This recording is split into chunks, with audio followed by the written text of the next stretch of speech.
Welcome back, fellow seekers of the shadows. You've tuned into Stories of Crime, the place where the veil between the mundane and the monstrous is brutally ripped away. Tonight, we aren't just reading a report. We are opening a file, marked top priority, tucked away in the darkest corner of the archives. We're going to step across that chalk line and peer into the void, where human nature meets its most terrifying extremes. In this hour, the street lights flicker, the shadows deepen, and the truth is often far more chilling than any fiction you could invent. Forget the heroes. Tonight, we focus on the villains. On the motives that curdle the blood, and the consequences that echo forever. So, dim the lights. Lock your doors. Take a deep, steadying breath, because once the story begins, there's no turning back. This is Stories of Crime. And the case we're unfolding tonight is Ghost Stories of an Antiquary. Look, the creeping dread of the unseen. Welcome, my dear listener, to a journey into the shadows, a venture into the unsettling corners of the human mind where the veil between the known and the unknown thins to a gossamer thread. Before we delve into the timeless chilling narratives penned by the master, M.R. James, let me pose a question, one that perhaps resonates with a primal tremor deep within your very being. Have you ever, in the quiet solitude of an seemingly empty room, experienced that peculiar, almost indefinable prickle on the back of your neck? That sudden, inexplicable sensation, a creeping certainty that despite all visual evidence to the contrary, you are not, in fact, alone. Have you ever felt, with a clarity that defies logic and chills the very marrow of your bones, that you are being watched? It's a sensation that bypasses rational thought, doesn't it? It isn't a visual cue that alerts you, nor an audible one. There's no sudden creak of a floorboard, no shadow shifting in your peripheral vision. Instead, it's a profound, internal conviction, a cold, invisible hand resting just out of sight, yet intensely present. The air around you might feel heavier, the silence more profound, almost oppressive. Your gaze might dart instinctively to an empty doorway, a curtained window, or even a blank wall, searching for an explanation, an origin for this profound disquiet, only to find nothing but the familiar contours of your surroundings. Yet, the feeling persists, a silent, unseen presence, an entity that observes you from the very fabric of the unoccupied space. This is the very essence of the creeping dread of the unseen, a masterstroke of psychological terror that M.R. James perfected in his ghost stories. He understood that the most profound fear often stems not from what we can clearly perceive, but from what we cannot. The whispered suggestion, the chilling implication, the horror that lurks just beyond the periphery of our senses, waiting to be imagined.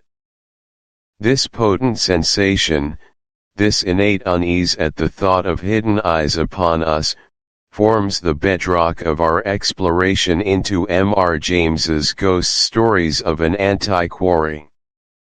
His tales rarely rely on overt gore or monstrous apparitions that leap out with a loud roar. No, James was far more subtle, far more insidious in his approach. He specialized in crafting an atmosphere of exquisite, almost unbearable dread, a slow, meticulous build-up of tension that leaves you feeling profoundly vulnerable long after the story concludes. He taps directly into this very primal fear of the unseen observer, transforming mundane objects or innocuous historical research into conduits for an ancient, inexplicable malevolence. It is the dread that blossoms in the silence, the terror that festers in the imagination, the chilling whisper of something ancient and hungry that has just noticed you. This is the kind of fear we will be exploring together, a fear that leaves a lasting impression, a haunting echo long after the final word is read. It's not about being startled, it's about being profoundly unsettled, about having your sense of safety in the familiar subtly eroded.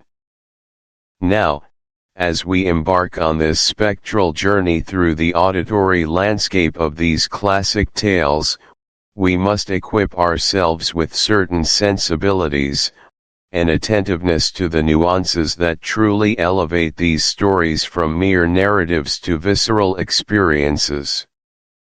The way a story is told is often as important, if not more important, than the story itself.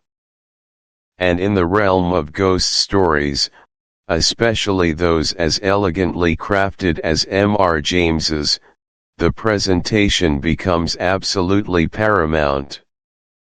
Our first key point, and one I want us to truly absorb, is the power of a whispered, suspenseful vocal delivery.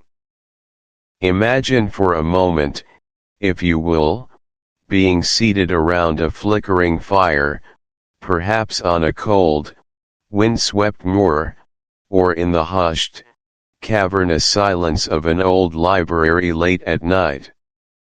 The storyteller leans in, their voice dropping to a near inaudible murmur, forcing you to lean closer, to strain your ears, to almost hold your breath lest you miss a single syllable.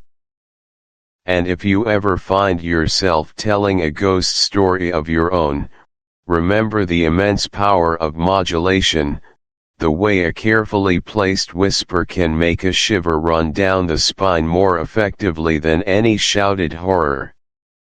It's about building a connection, forging a shared space of vulnerability where the unseen can truly begin to manifest in the mind. Moving beyond the narrator's voice, we arrive at our second crucial element for generating that immediate, powerful hook, the introduction of a chilling soundscape concept. In an audiobook, where the visual dimension is intentionally absent, sound becomes paramount. It is the architect of atmosphere, the sculptor of dread, the invisible hand that guides your imagination into the dark recesses of the narrative. A well-crafted soundscape doesn't just complement the story, it is an integral part of the storytelling, sometimes carrying more weight than the spoken word itself. Consider for a moment what kind of sounds we're talking about here. We're not discussing the overt, jarring sound effects of a modern horror film, no sudden jump scare screams or monstrous roars. M.R. James, and by extension, the ideal auditory presentation of his work, thrives on subtlety. The sounds are often ambiguous, barely perceptible, yet profoundly unsettling. Imagine the faint, distant creak of an old house settling into the night, almost indistinguishable from the wind, yet somehow different. The almost imperceptible drip of water in a remote, forgotten cistern, echoing with a hollow regularity that seems to measure out not just time, but an approaching doom. The rustle of dry leaves outside an ancient window, a sound that could be innocent, or it could be something else entirely, something scuttling unseen in the shadows. Perhaps the distant, mournful hoot of an owl, not comforting, but rather a harbinger of ill omen, cutting through an oppressive silence. These are the sounds that populate the landscape of true dread, sounds that invite your imagination to fill in the terrifying blanks.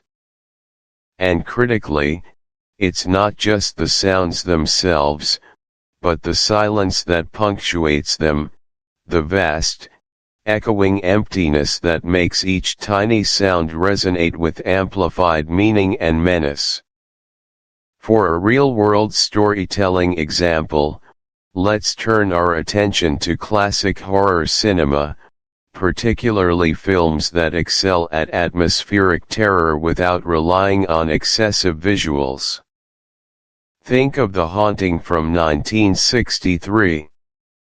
While a film, its brilliance lies in its sound design, often more than its visuals. We hear the house groan and sigh, we hear spectral laughter and weeping that seems to emanate from the very walls, we hear the relentless pounding and banging from unseen forces. The camera often shows us nothing, but our ears tell us everything. The characters, and by extension the audience, are left to interpret these sounds, to grapple with their ambiguous origins, to fill the vast, terrifying gaps with their own worst fears. The genius is in the suggestion. Another example, perhaps even more pertinent to the antiquarian dread of James, is the stage play and film adaptations of The Woman in Black. The entire experience is built on sound: the sudden, piercing shriek of a child, the chilling rocking of an empty chair, the almost imperceptible sound of a single carriage approaching on a lonely causeway. These sounds are not just effects, they are characters, they are plot devices, they are the very embodiment of the spectral presence, made all the more terrifying because they are heard rather than seen. From a psychological perspective, why does such a soundscape hold such power over us? Firstly, there's the phenomenon of auditory pareidolia. This is our brain's tendency to interpret random or ambiguous sounds as meaningful patterns, often voices, footsteps, or other signs of intelligent life. In a state of heightened anxiety, surrounded by subtle, unsettling noises, our brains work overtime, straining to make sense of the chaos, often concluding with terrifying results. That faint scratching sound might become the rustle of a phantom HA. Intro: welcome to the Antiquary's study. Welcome, my dear friend. Please, do come in. Don't stand there on the threshold, hovering between the chill of the outside world and the inviting warmth within. The latch is quite stiff, I confess, a testament to its venerable age, much like many of the treasures I've gathered over a lifetime of patient searching. Just give it a firm push. There, you have it. Now, step over the sill, and allow me to close the heavy, groaning oak door behind you, shutting out the murmuring wind and the distant, indistinct sounds of the world beyond. Forgive the slight creak, it's a familiar, almost comforting melody here in my sanctuary. Now, that's better, isn't it? The air is different in here, imbued with the quiet dignity of centuries, don't you agree? A subtle bouquet, perhaps, of aged paper, polished wood, and the faint, lingering scent of pipe tobacco, though I rarely indulge these days. It is, I assure you, a scent that speaks of contemplation and countless hours spent lost amidst the narratives of the past. You find yourself now, if you'll permit the dramatic flourish, in my humble study. Or, rather, our study, for the duration of this rather extraordinary journey we are about to undertake together. Look around, if you will. The flickering glow from the embers in the hearth casts dancing shadows across the rows upon rows of leather-bound volumes that line the walls, reaching almost to the very ceiling. They are, each and every one, silent custodians of stories, of forgotten lives, of whispers from ages long gone. The heavy velvet curtains are drawn, not to entirely exclude the world, but to create a private, intimate sphere, where the imagination can roam unhindered by external distractions. Dust motes, caught in the single beam of moonlight that dares to pierce through a tiny gap in the fabric, pirouette in the quiet air, like tiny, ethereal dancers. This, my dear listener, is the very heart of the Antiquary's domain.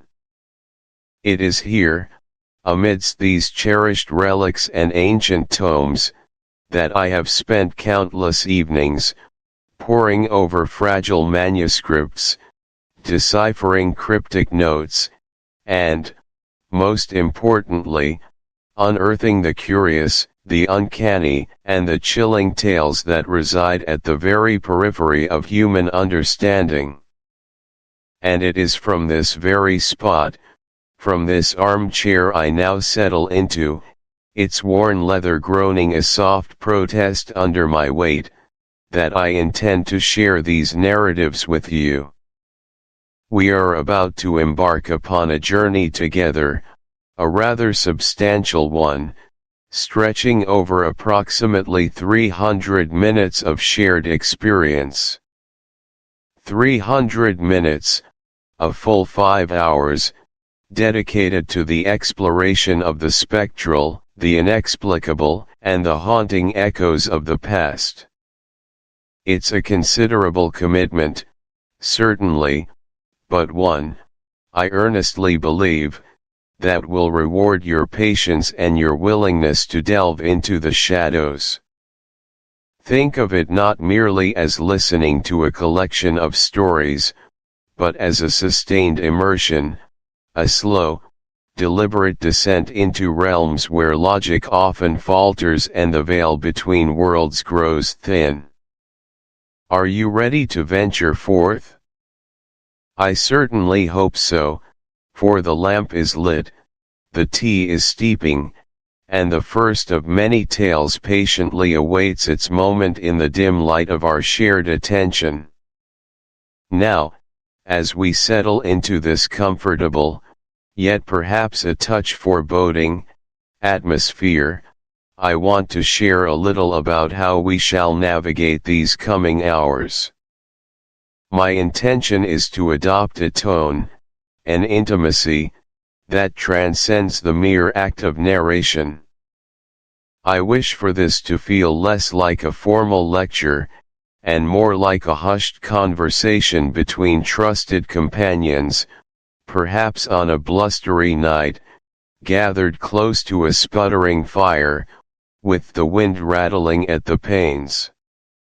Consider, if you will, the experience of a beloved elder, a grandparent perhaps, sitting with you by the hearth on a dark winter's night, their voice soft and low, sharing a tale passed down through generations.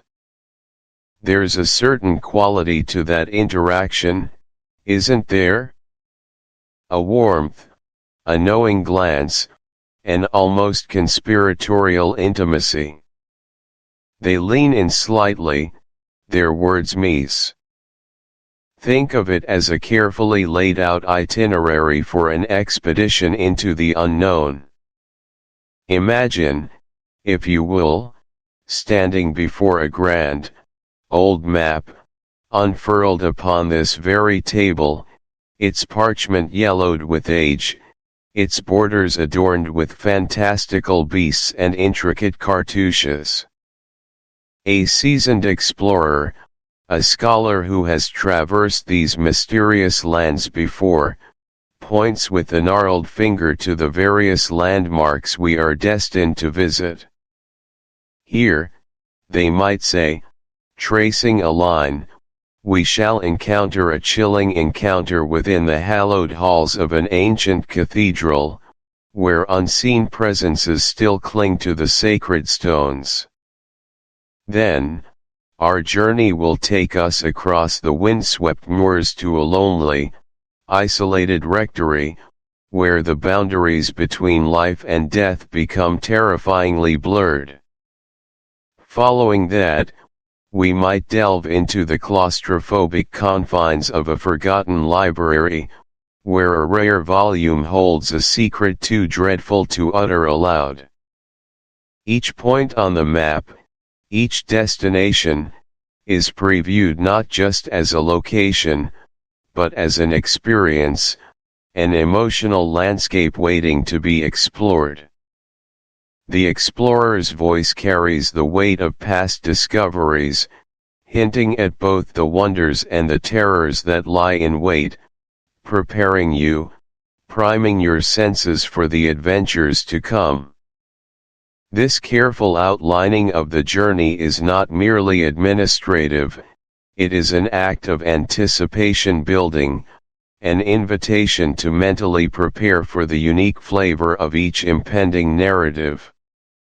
Psychologically speaking, providing a roadmap for our 12 chapters is incredibly important for several reasons. Firstly, it offers what we might call a cognitive map for your mind. Human beings naturally seek structure and order, even when exploring the chaotic and the unsettling. Knowing the general trajectory of our journey reduces potential anxiety about the unknown, replacing it with a sense of informed anticipation. You'll have a mental framework into which each story can be placed, allowing you to appreciate its individual nuances while also understanding its place within the larger collection. This structure also helps in managing expectations. You'll know, for instance, that a particularly intense tale might be followed by one with a slightly different quality, allowing for a natural rhythm of tension and thoughtful reflection. Secondly, and perhaps more importantly for a collection of ghost stories, this roadmap builds genuine curiosity and anticipation. By hinting at the themes, settings, and types of encounters we will explore, I aim to pique your interest, to ignite that spark of what if, that is so essential for engaging with tales of the supernatural.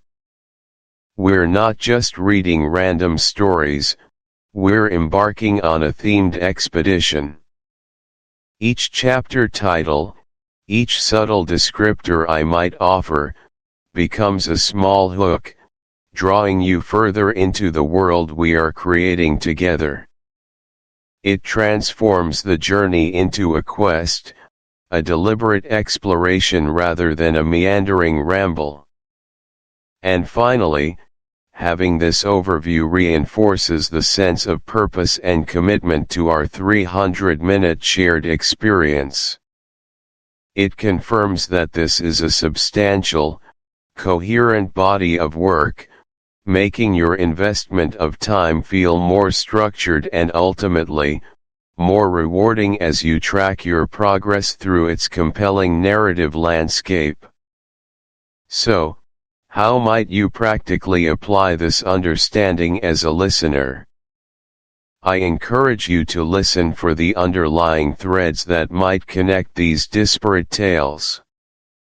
Even though each chapter stands alone, there are often subtle echoes, recurring motifs, or thematic links that bind them together, much like unseen ley lines crisscrossing an ancient landscape. Consider how each story might offer a different perspective on fear, loss, or the persistence of the human spirit beyond death. Prepare your mind to travel, to shift effortlessly from a crumbling ruin to a bustling Victorian street, from the solitude of a scholar's study to the eerie silence of a forgotten burial ground. Let your imagination begin its own preliminary journey, sketching out the potential settings and So, how can you best interact with this antiquarian guide? I suggest you trust the guide. Understand that my observations, my digressions, my occasional musings, are all part of the carefully constructed experience. Embrace a similar mindset of curiosity and intellectual openness, even when confronted with the frankly bizarre or terrifying. Try to appreciate the subtle details I might highlight, the historical context I might provide, for these are not mere decorative flourishes but essential elements that deepen the impact of each haunting narrative. Allow the historical backdrop, the sense of age and decay, to seep into your imagination, for it is often from these venerable foundations that the most potent spectral manifestations arise. When I speak of a faded inscription, an ancient family lineage, or the specific architectural details of a crumbling edifice, recognize these as crucial brush strokes in the larger, more unsettling painting. Thus, we have laid the groundwork, haven't we? We've created our intimate space here in the study, established our conversational tone for this shared journey, outlined the comprehensive roadmap of the 12 distinctive chapters awaiting us, and, I hope, you've gained a clearer sense of your antiquarian guide. The atmosphere is now perfectly primed, the stage is set for the unfolding of wonders and horrors alike. 300 minutes may seem a long stretch, but I promise you, they will pass swiftly, filled with the rustle of unseen silks, the faint clatter of ancient bones, and the chilling certainty that some things, once disturbed, refuse to remain buried. Are you prepared to cast off the moorings of the purely rational and drift for a time on the currents of the uncanny? To let your mind be fertile ground for the seeds of unease that I intend to plant? I sincerely hope your answer is a resounding yes. The fire glows lower now, casting longer, more restless shadows. A draught, perhaps from beneath the ill-fitting door, stirs a few loose papers on my desk. The time for introductions is past. The time for stories has arrived. Join me now, if you will, as we turn the very first page of our spectral compendium, and delve into the eerie depths of our first tale. Let the journey into the ghost stories of an antiquary truly begin. Chapter 1, Canon Alberic's Scrapbook. Welcome, dear listener, to our journey through the chilling corridors of ghost stories of an antiquary. Tonight, we delve into a tale that masterfully blends the thrill of academic discovery with the primal terror of the unknown, a story that establishes the signature style of M.R. James. Our focus for this session is the very first chapter, Canon Alberic's Scrapbook, a narrative that truly sets the stage for the subtle, yet utterly devastating, horrors that are to follow. At its heart, Canon Alberic's Scrapbook explores a core concept that resonates deeply with anyone fascinated by history, by forgotten corners of the world, and by the tantalizing possibility of what ancient objects might conceal. This concept, boiled down to its essence, is the discovery of a cursed artifact in a decaying French town and the demonic entity attached to it. It's a premise that instantly sparks the imagination, isn't it? Imagine a lone scholar, far from home, meticulously poring over dusty archives, only to stumble upon something that defies all rational explanation, something steeped in an evil so profound it threatens to consume him. This is precisely the scenario James crafts with such meticulous care. Our protagonist, Mr. Dennistoun, is a Cambridge antiquary, a man of letters and logic, drawn to the ancient, sleepy town of Saint Bertrand de Comminges in the French Pyrenees. Why is he there?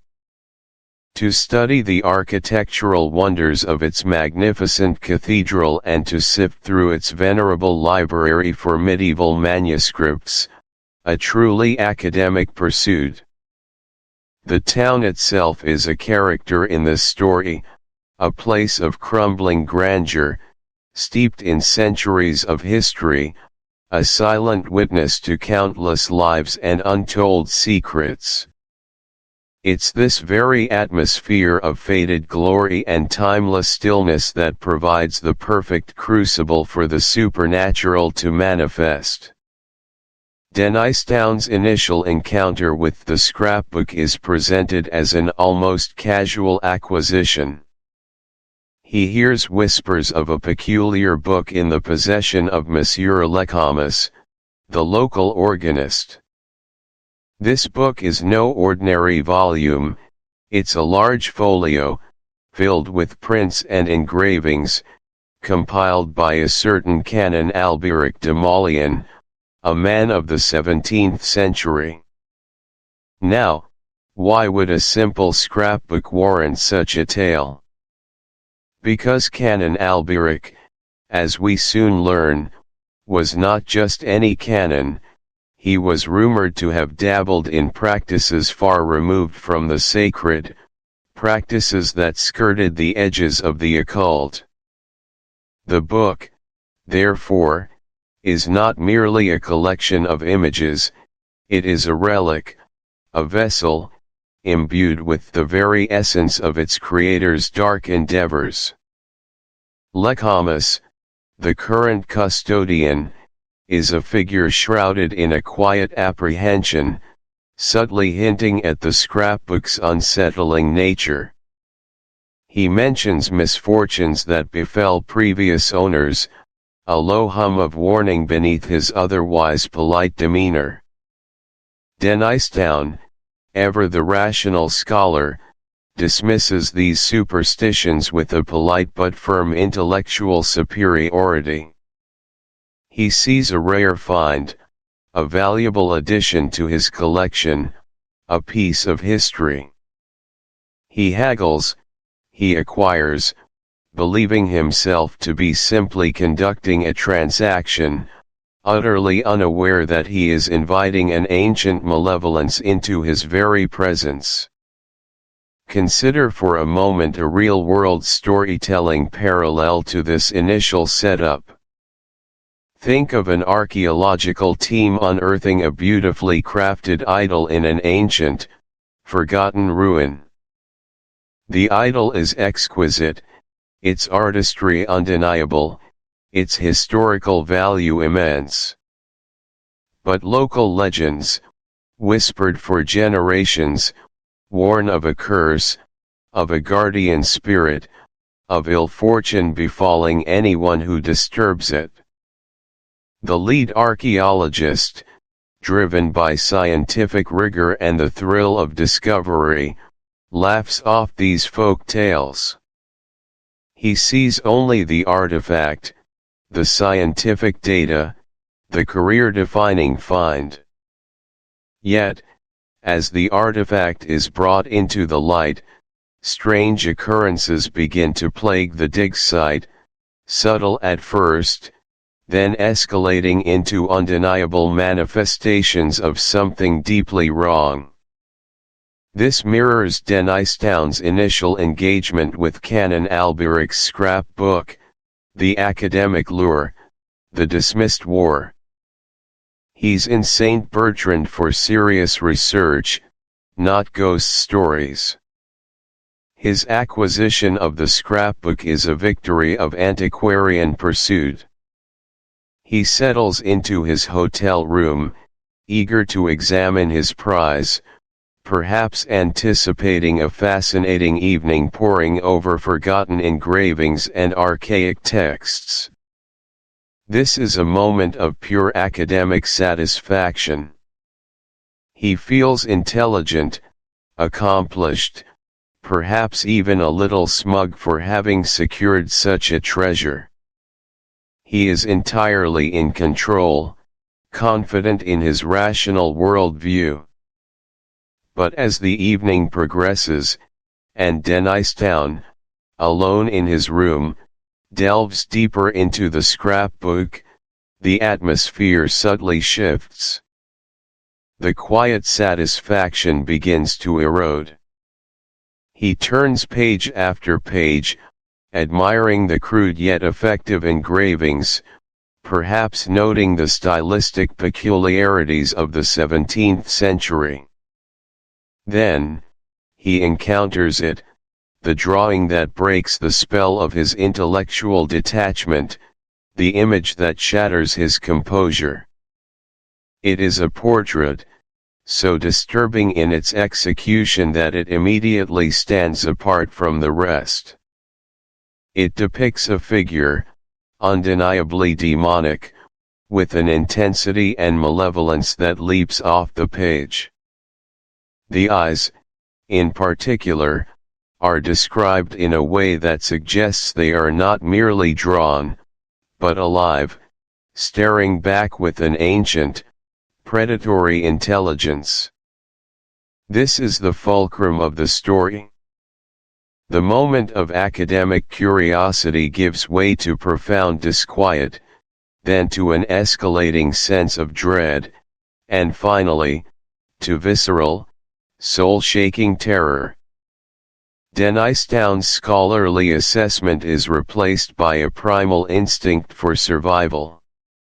He feels a coldness, a presence, an undeniable sensation of being watched. The room, once a safe haven for intellectual exploration, becomes a stage for an unfolding nightmare. The flickering lamplight casts dancing shadows that seem to solidify, and the mundane sounds of the old hotel amplify into ominous creaks and whispers.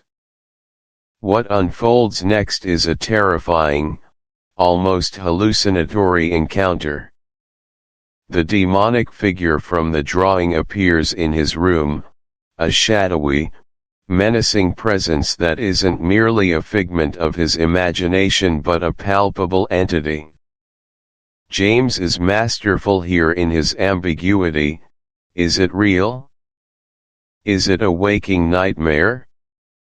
The terror Dennistown experiences is undeniably real, a physical assault on his senses and his sanity. He feels a freezing cold, a crushing weight, the unmistakable stench of something ancient and foul. He struggles to breathe, overwhelmed by an unseen force. It's not the sight of a monster that paralyzes him, but the sensation of its presence, the profound, unholy violation of his personal space and his intellectual understanding of the world. He is no longer an observer, he is the victim. To illustrate this transition, consider a modern analogy. Imagine a renowned virologist, perhaps someone who has spent their entire career studying deadly pathogens, completely intellectually detached, viewing them as complex biological mechanisms. They understand the science, the risks, the containment protocols. But then, through a freak accident, they are exposed to a virulent strain they thought contained. They begin to feel the first symptoms, the chills, the aching, the difficulty breathing. The abstract threat of the pathogen suddenly becomes a very personal, visceral reality. The intellectual understanding collapses under the weight of immediate, existential fear. Or perhaps, a historian specializing in ancient warfare, who has meticulously studied the most brutal aspects of human conflict. They can describe the horrors of battle with scholarly precision. But then, through some unbelievable circumstance, they find themselves thrust into an actual, real-time conflict, facing the immediate threat of violence, the genuine terror of impending death. Their academic understanding would be instantly eclipsed by the primal, screaming need to survive. The shift from analysis to animal instinct is absolute and immediate. Psychologically, this transition matters immensely because it shatters our sense of intellectual control and exposes the fragile veneer of our rationality. We pride ourselves on. These details don't just inform, they immerse. They transport you to the moment of handling that precious artifact, connecting you directly to its history and craftsmanship. Or think of an antique dealer describing a piece of furniture, not just its style, but the grain of the wood, the smoothness worn by generations of hands, the subtle creak of a drawer, the unique scent of aged polish. These sensory details make the object come alive in our minds. Psychologically, engaging multiple senses deepens the immersive quality of a narrative. When we can feel the roughness of the parchment, smell the musty scent of age, hear the rustle of the pages, our minds create a richer, more believable world. This suspension of disbelief is crucial for horror. The more grounded and real the setting and the objects within it are, the more terrifying the intrusion of the supernatural becomes. It creates a stark contrast, the solid, verifiable reality of the book versus the ethereal, horrifying presence it unleashes. Furthermore, by giving the scrapbook such a strong physical presence, James creates an intimacy between the object and the reader. We become invested in its physical form, which makes its spiritual corruption all the more unsettling. It's a betrayal of the tangible, a corruption of the ordinary. For anyone looking to enrich their own descriptive writing, the practical application is clear: don't just tell us an object is old or mysterious, show us through sensory details. Think about all five senses: sight, sound, touch, smell, even taste if appropriate, and how they can be applied to describe your key artifacts or environments. How does the object feel in the hand? What sound does it make? What faint scent does it carry? What visual texture does it possess?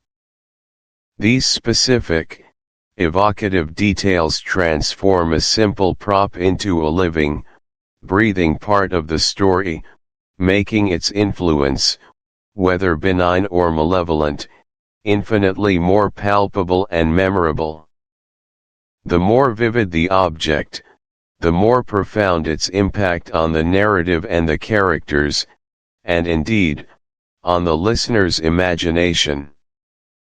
So, as Dennistoun sits in his room, meticulously turning those heavy, yellowed pages, his academic focus is gradually, chillingly, undermined by the very object he holds.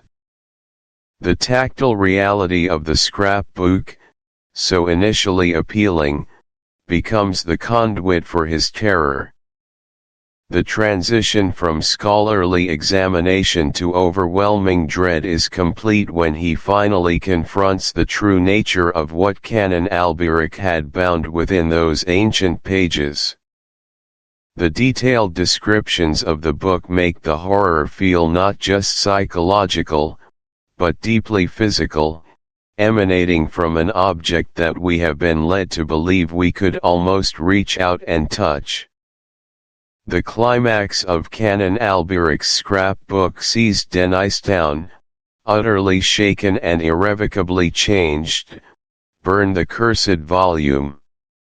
His academic curiosity, once paramount, is utterly eclipsed by a desperate need to destroy the source of such profound evil. He flees St. Bertrand, abandoning his research, his scholarly pursuits suddenly rendered meaningless in the face of an encounter that has reshaped his understanding of existence. The rational man has been confronted by the irrational, and the victory of the supernatural is absolute, if temporary. He may have destroyed the book, but the memory, the terror, the knowledge of what lurks just beyond our perception, will forever be etched into his soul. In summary, Canon Alberic's scrapbook is a masterclass in atmospheric horror. It teaches us the power of setting, the insidious nature of ancient evils, and the chilling fragility of human reason when confronted by forces beyond its comprehension. We've explored how M.R. James expertly crafted the core concept of a cursed artifact in a decaying French town, generating suspense through academic allure and subtle warnings. We've delved into the terrifying transition from detached intellectual curiosity to visceral, all-consuming fear, seeing how the erosion of rationality can be far more disturbing than any mere spectre. Chapter 2, Lost Hearts. Welcome, my dear listeners, to Chapter 2 of our chilling journey through the corridors of the uncanny, a chapter we've aptly titled Lost Hearts. As we delve deeper into the unsettling world created by our antiquarian narrator, prepare yourselves for a narrative that explores the darkest corners of human ambition and the lingering echoes of its most heinous consequences. This particular tale, I assure you, is not merely a recounting of spectral visitations, but a profound meditation on the erosion of innocence, the perversion of knowledge, and the terrifying price exacted by forgotten victims. Today, we confront a truly disturbing core concept, the insidious horror born from a seemingly benevolent uncle's dark alchemical experiments and the eventual, chillingly deserved, ghostly revenge of his child victims. It is a concept that, at its heart, preys upon our most fundamental trust and our deep-seated fears for the vulnerable. Imagine, if you will, a figure who, on the surface, presents an image of kindness, perhaps even of paternal solicitude. He might be educated, charming, seemingly dedicated to the welfare of those under his care. But beneath this carefully constructed veneer, a monstrous ambition festers, an obsession with forbidden knowledge and power that drives him to unspeakable acts. This isn't the crude villainy of a highwayman or a common brute, it is the far more unsettling evil of the intellectual, the manipulator, who uses his acumen to twist life itself to his will. His laboratory is not merely a place of scientific inquiry, but a profane altar where the innocent become reagents in his twisted quest for alchemical transcendence, for power, for immortality, or perhaps for dominion over the very essence of being. Why is this particular brand of evil so profoundly disturbing? Consider the psychological impact. We are instinctively programmed to trust figures of authority, particularly those who offer care and protection, isn't that so? When that trust is betrayed, and not merely betrayed but utterly corrupted into an instrument of terror and destruction, it shatters our sense of a safe and ordered world. This is precisely the kind of narrative that explores the depths of human depravity, not through overt acts of aggression, but through a slow, deliberate perversion of natural order and moral boundaries. Think of the classic literary examples, such as the initial charm and scientific curiosity of Dr. Jekyll before his darker experiments unleash the monstrous Mr. Hyde. The public face is one of respectability and benevolence, while the private reality is one of dangerous, self-serving experimentation. Or, in a more overtly supernatural vein, consider the witch in Hansel and Gretel, who lures hungry children with the promise of gingerbread, only to fatten them for a gruesome feast. Her house, initially a beacon of hope in the dark woods, becomes a trap, a furnace for her sinister culinary alchemy. In both instances, the initial perception of good or comfort is a calculated deception, a lure into a situation of ultimate vulnerability. The practical application for us, as discerning listeners, is to recognize the power of this narrative technique. When a story establishes a character as outwardly benign, even charismatic, only to reveal their hidden malevolence, it creates a much deeper, more unsettling horror. We are not merely afraid of the villain, we are unsettled by the realization of how easily evil can mask itself, how readily it can infiltrate the spaces we consider safe. This psychological tension, this dramatic irony where the audience often perceives the danger before the protagonist, is a masterstroke in storytelling, forcing us to confront the uncomfortable truth that monsters do not always wear monstrous faces. It urges us to look beyond the surface, to question assumptions, and to appreciate the intricate dance between appearance and reality in narrative construction. This understanding allows us to fully grasp the insidious nature of the uncle's character and the tragic plight of his young victims, whose very vulnerability makes their eventual, spectral uprising all the more potent and satisfyingly chilling. Now, let us turn our attention to the delicate, yet devastating, contrast that forms the bedrock of our tension, the profound innocence of the protagonist juxtaposed against the relentlessly sinister environment created by the uncle. Our young protagonist, often a child, is thrust into this new world, typically after some personal loss or upheaval. Their perspective is, by its very nature, one of naivete and untainted wonder. The world is still largely a place of discovery, where even shadows can be playful and strangers are often assumed to be kind. They haven't yet learned the harsh lessons of cynicism or suspicion. Their world is painted in the vibrant hues of imagination and unshakable trust, a canvas unblemished by the grotesque realities that adults too often encounter.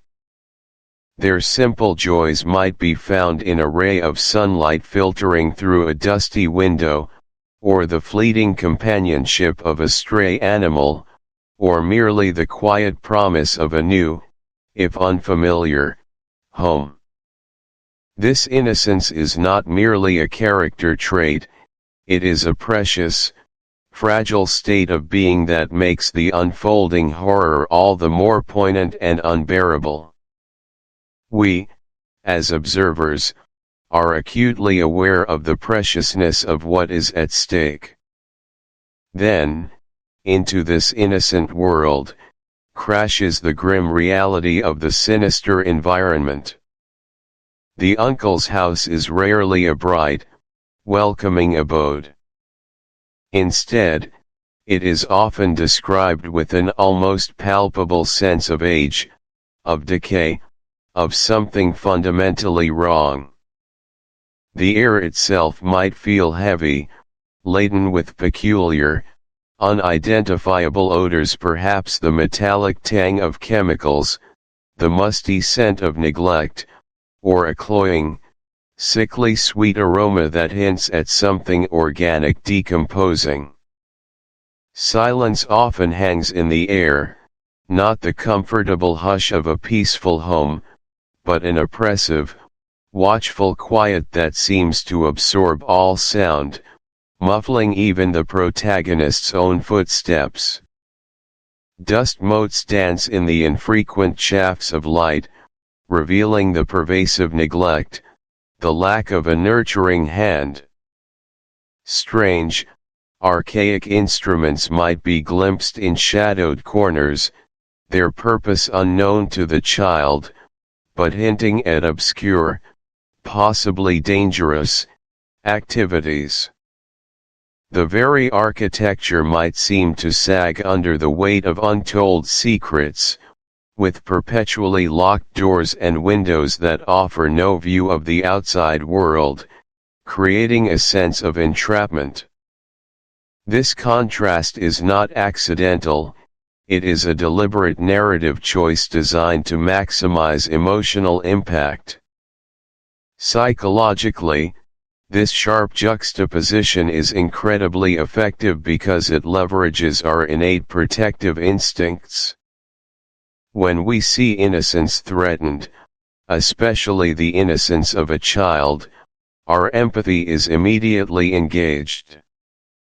We root for the protagonist not just to survive, but to retain their purity, their belief in goodness, even as the sinister environment seeks to corrupt or destroy it.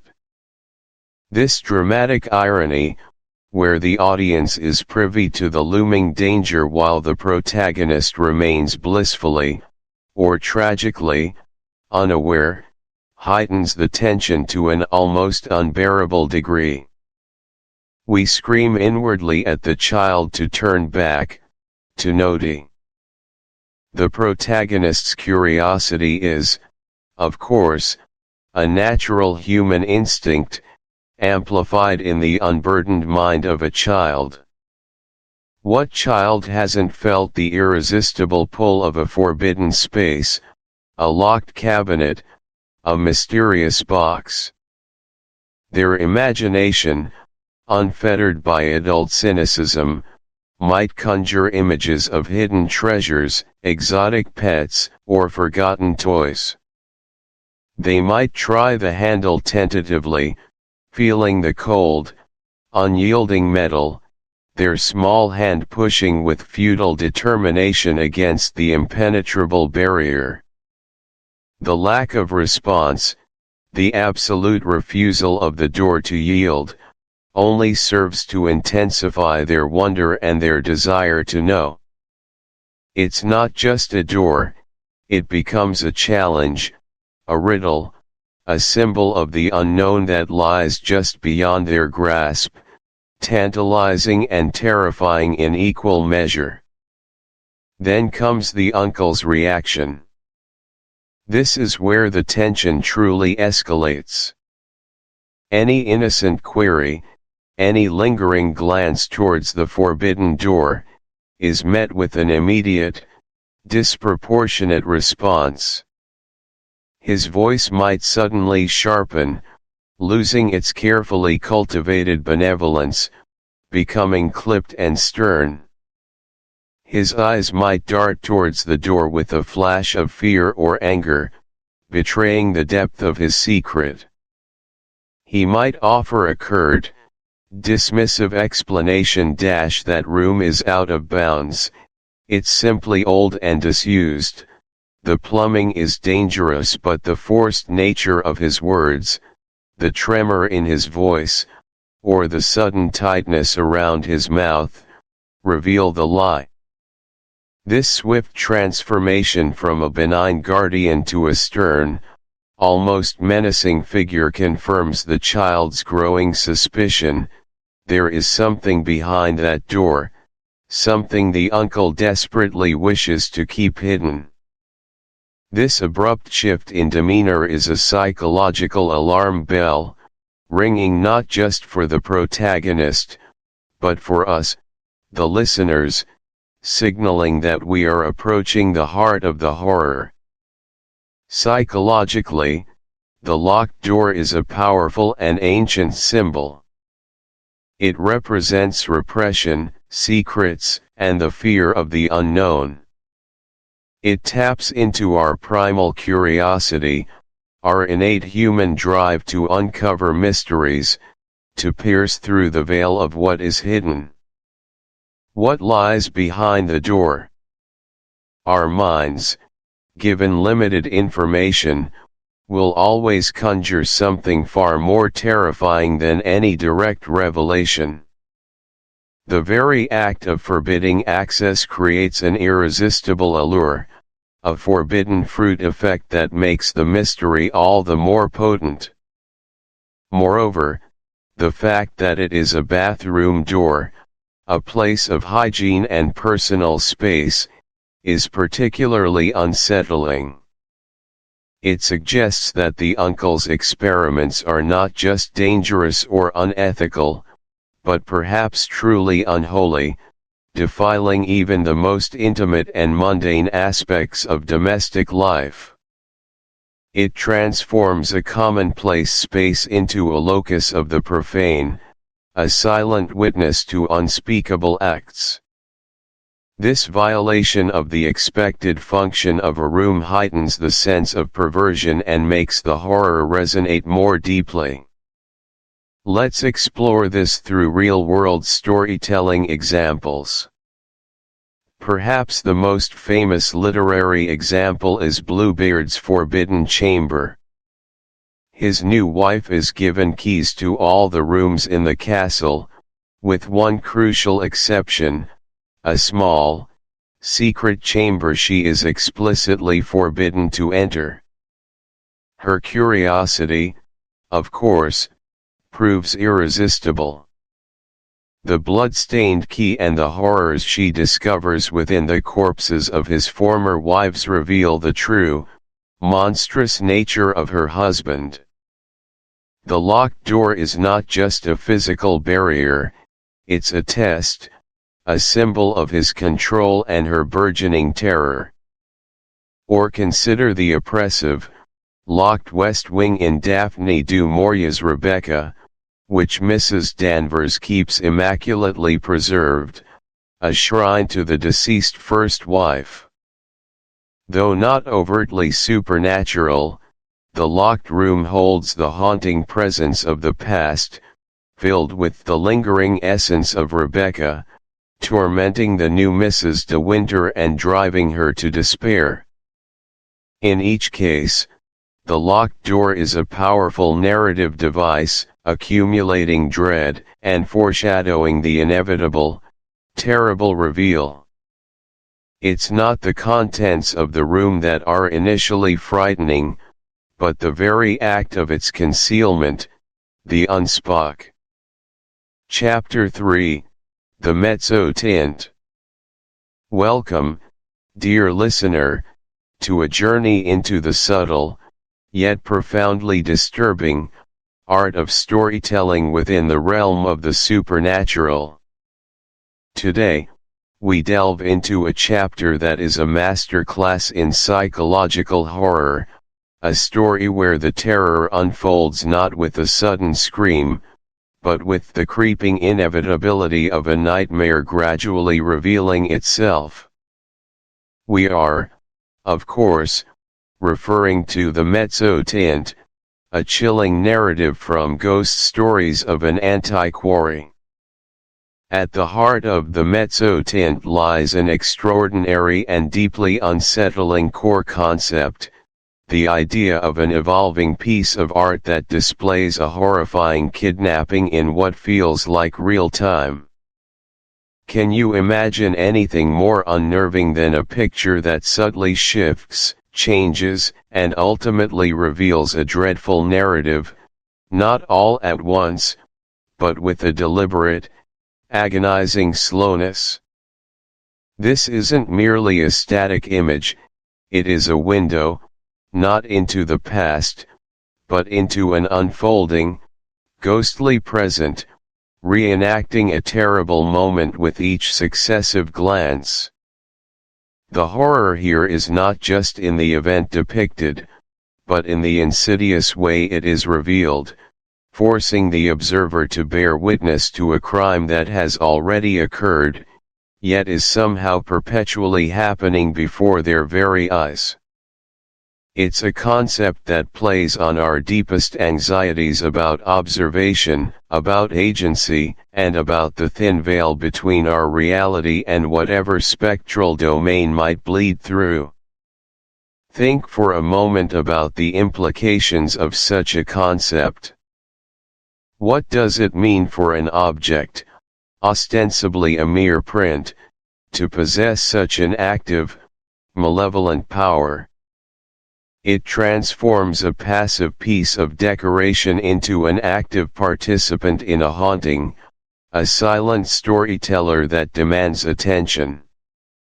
The unfolding nature of the events within the Mezzotint is key to its terror. It is not an instant revelation that shocks and then fades, it is a sustained, escalating dread. Our initial view of the print is benign enough, a typical country house, a quiet lawn. But then, a detail emerges, a faint figure, perhaps. And with each subsequent viewing, this figure moves, drawing nearer, its intentions becoming clearer, until the full horror of its purpose is sickeningly apparent. This gradual revelation is far more potent than an immediate shock because it engages our intellect as much as our primal fear.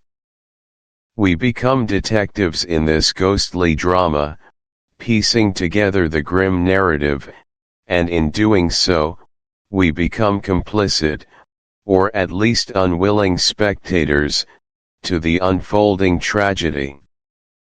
This isn't just a story about a ghost, it's a story about witnessing a ghost, in a way that blurs the lines between art and reality, between memory and active haunting. The Mezzotint doesn't just show a picture, it shows a process, a terrifying reenactment that never truly ends, trapped in an eternal loop of suffering and malice. The print itself becomes a sort of temporal anomaly, collapsing past, present, and perhaps even a ghostly future into a single, horrifying canvas.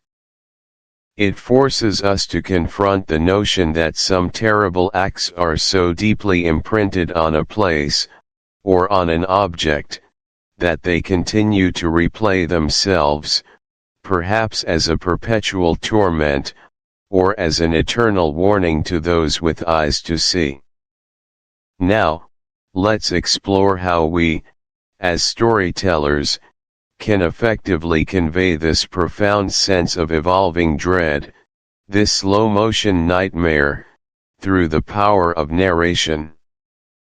There are two particularly crucial techniques we must master to bring the mezzo-tint to its full, terrifying potential in an audiobook format.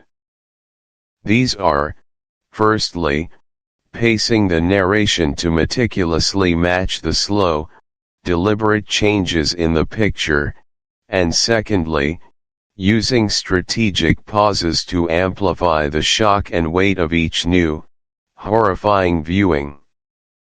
These aren't mere stylistic choices, they are fundamental pillars upon which the entire edifice of suspense and horror is built in this particular tale.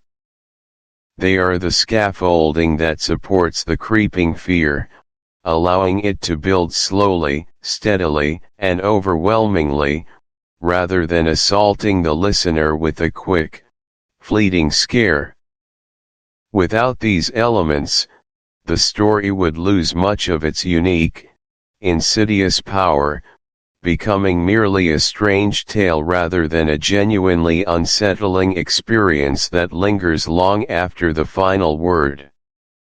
Let's begin by focusing on our first key point, pacing the narration to match the slow changes in the picture. This technique is absolutely vital for any story centered around a gradual revelation, especially one as subtle and insidious as the shifting imagery within the mezzo-tint.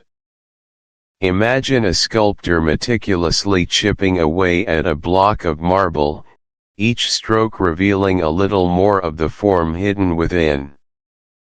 Our narration must adopt a similar rhythm, deliberate and patient, allowing each new detail in the mezzo-tint to emerge with the full force of its chilling significance. We cannot rush this process. To do so would be to rob the story of its most potent weapon, the slow burn, the creeping realization that something is fundamentally wrong, and that the wrongness is escalating. The very nature of a mezzo-tint, with its delicate tonal gradations and implied textures, lends itself to this kind of subtle revelation. It is not a bold, stark image, but one that requires close inspection, mirroring the way the horrifying truth within it must be painstakingly discerned. Consider a real-world storytelling example. Think of a classic suspense film, perhaps one by Alfred Hitchcock, where the camera slowly zooms in on a seemingly innocuous object, holding the shot for an uncomfortably long. A dark shape, perhaps, low on the ground, indistinct but undeniably present, where moments before, there had been nothing but grass.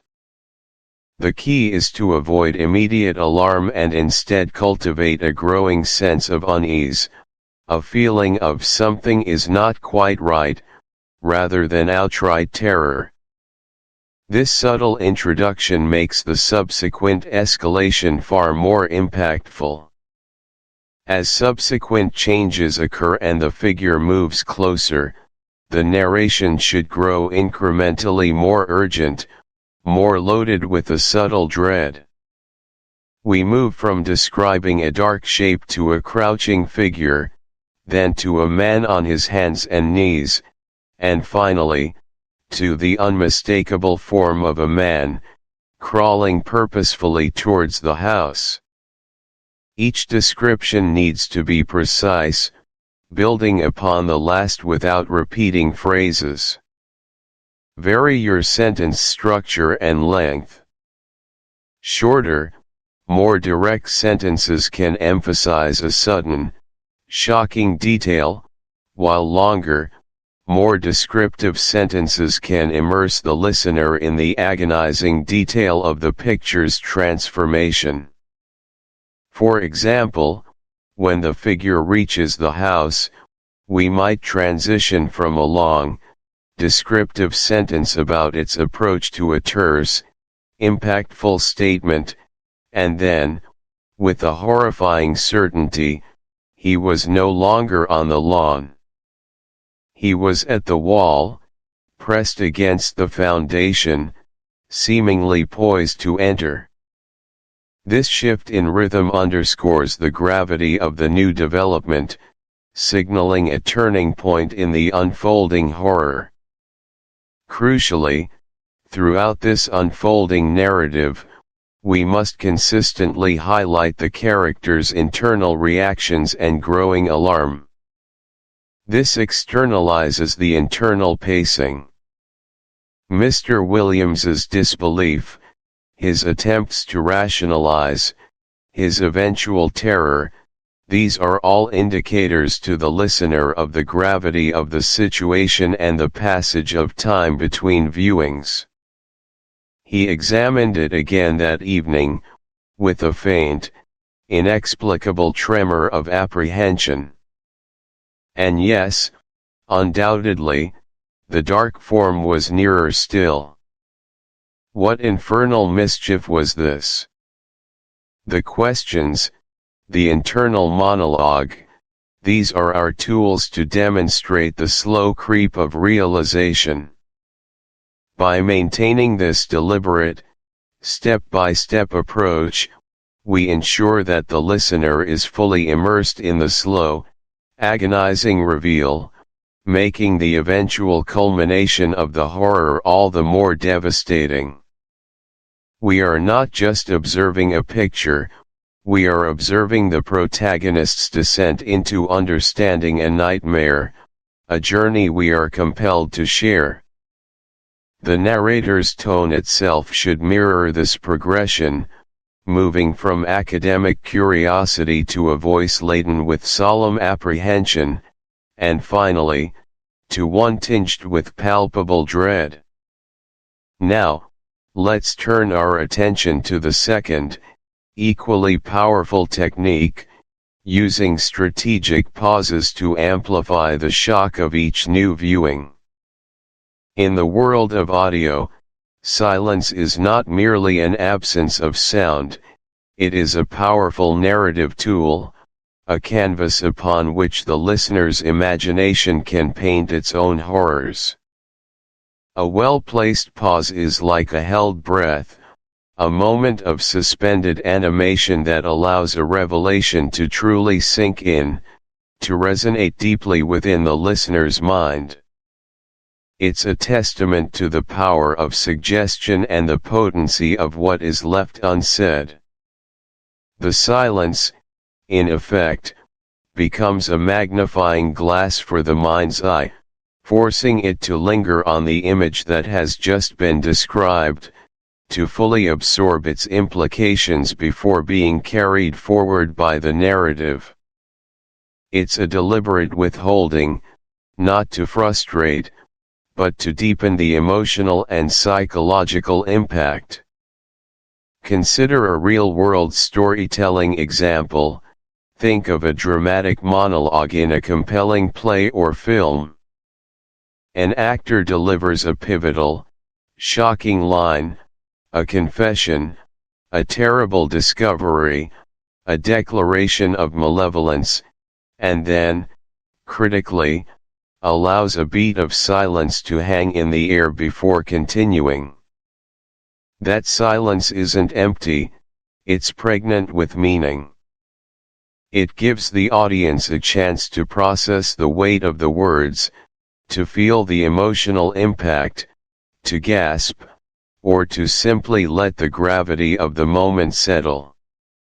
Or imagine a true crime podcast where the narrator describes a gruesome. What will he do? Will he enter? The extended silence here builds anticipation, forcing the listener to confront the unspoken question, to fill that void with their own growing fears about the figure's intentions. It amplifies the feeling of inevitability, the sense that this spectral intruder cannot be stopped. The most impactful pauses should be reserved for the truly horrifying revelations. The moment the figure is seen leaving the house, carrying the stolen child, demands a significant, chilling silence. And then, in the cold light of morning, the print revealed its most dreadful truth. The figure, now undeniably a man, was moving away from the house, back across the lawn. A longer, chilling pause. And in his arms, clutched tightly, was a small, bundled shape. A child. This extended silence gives the listener time to fully absorb the enormity of the kidnapping, to feel the gut-wrenching shock and horror of the act, letting the image solidify in their mind before the character's reactions or further details are provided. It allows the sheer malice of the act to resonate, to imprint itself on the listener's consciousness. This pause is the moment where the full weight of the tragedy descends, where the implicit horror becomes devastatingly explicit, and the silence allows that devastation to echo within the listener's heart. Additionally, consider using pauses not just after a revelation, but also strategically before one, creating a moment of anticipation. For example, Mr. Williams picked up the mezzo tint again, a growing sense of foreboding chilling him. A brief pause. What fresh horror, he wondered, would this cursed picture unveil tonight? This rhetorical question, combined with the pause, draws the listener into the protagonist's mindset, preparing them for the next disturbing image, making them an active participant in the rising tension. It's a trick to make the listener lean in, to hold their breath alongside the character, enhancing their immersion and the eventual impact of the reveal. Vary the length and intensity of your pauses. A short beat signifies a moment of slight surprise or minor adjustment. A longer, more profound silence amplifies a major shock or a moment of deep dread. Ensure that the dialogue or descriptive phrase leading into the pause is impactful and concise, making the most of the silence that follows. The silence itself becomes a sound, a chilling chord in the symphony of the narrative. By mastering the art of the pause, we don't just tell the story, we invite the listener to experience its profound, unsettling quietude, where the unsaid becomes as terrifying as the explicitly stated.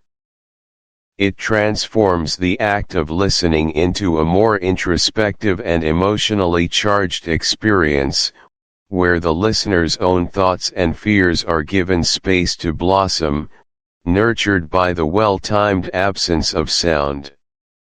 In summary, the mezzo tint is far more than a simple ghost story, it is a meticulously crafted exercise in psychological terror, predicated on the insidious, slow-motion revelation of a horrifying event.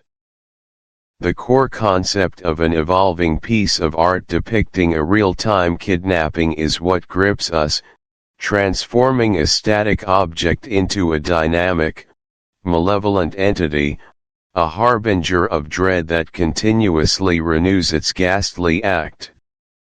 To truly capture this unique horror in an audiobook, we must diligently apply the principles of careful pacing, allowing the narration to unfold with the same agonizing slowness as the picture itself, ensuring that each new detail registers with maximum impact. This deliberate unspooling of the narrative ensures that the horror is absorbed incrementally, becoming more deeply ingrained with each passing moment.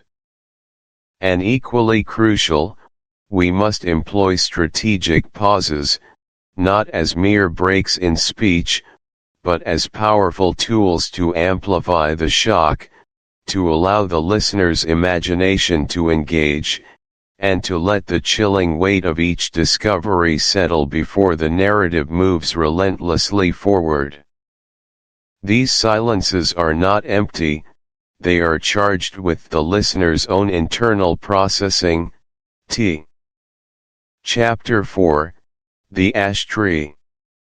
Welcome back, discerning listeners, to our continuing exploration of the chilling artistry found within M.R. James's masterful collection, Ghost Stories of an Antiquary. Today, we venture into the deeply unsettling landscape of Chapter 4, The Ash Tree, a tale that exemplifies James's unique blend of erudition and creeping dread.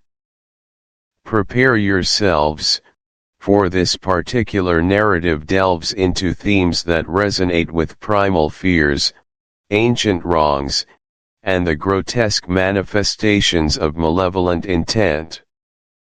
At its very heart, the ash tree is a dark tapestry woven from threads of generational curses, the insidious reach of witchcraft, and the utterly grotesque appearance of spider-like creatures living within the gnarled confines of an ancient ash tree. It's a story that asks us to consider the weight of history, the lingering shadow of injustice, and the horrifying concept that the past, however distant, can reach out and strangle the present with its cold, dead hands. Let's begin by delving into this core concept, peeling back the layers of its chilling implications. Have you ever considered the true burden of an inherited curse? Not merely a superstition, but a genuine, malevolent force that passes from one generation to the next, a debt of sin or a consequence of transgression that falls upon innocent descendants. In the ash tree, this concept is vividly brought to life through the plight of the Whale-Ran family, whose lineage is inextricably linked to a terrible act of injustice committed centuries ago. It posits a world where the sins of the father, or in this case, the great-grandfather, are indeed visited upon the children, not as a moral lesson, but as a tangible, deadly punishment. This isn't just bad luck, it's a carefully orchestrated vengeance, slowly but surely eradicating a bloodline. The generational curse here isn't abstract, it's a specific, targeted destruction, waiting patiently through the years, festering and gathering strength in the very landscape where the wrong was perpetrated. It transforms a family tree into a literal tree of death, where the roots run deep into tainted soil. Then we have the chilling specter of witchcraft, not in the whimsical, fairytale sense, but as a historical phenomenon born of fear, paranoia, and brutal persecution. The story hinges on the execution of Mother Lee, a local woman condemned for witchcraft. Her death, recounted with stark simplicity, is the catalyst for the entire series of horrors that befall the Whale Rans. James doesn't sensationalize the witchcraft, he grounds it in the historical reality of the era, where accusations could lead to swift, merciless judgment. But he also suggests that sometimes, just sometimes, there might have been a genuine, malevolent power behind those accused, a power capable of enacting a curse so profound, so enduring, that it transcends death itself. Mother Lee's curse is not a mere utterance of anger, it's a binding, magical declaration, fueled by the injustice of her demise, intended to fester and grow, transforming a symbol of life, the ash tree, into an instrument of her vengeful will. This taps into a deeply uncomfortable historical truth, the fear of the accused witch's lingering power, even after death, a fear rooted in the belief that true malice could outlast the grave. And finally, we confront the truly grotesque, the spider-like creatures living within the ancient ash tree. These are not spectral apparitions or ethereal phantoms, they are physical, tangible beings, albeit of an utterly unnatural and repulsive nature. Their description is crafted to evoke an immediate, visceral reaction of disgust and panic. They are the physical agents of Mother Lee's curse, the instruments of death that slowly, meticulously, drain the life from the Whale Ran men. The horror here is biological, an invasion of the natural order by something profoundly alien and malevolent. Their existence within the tree itself ties them directly to the source of the curse, making the very landscape a participant in the horror. They are the fruit of a poisoned tree, literally, and their appearance is designed to shock, to sicken, and to instill a profound sense of helplessness as they carry out their grim task.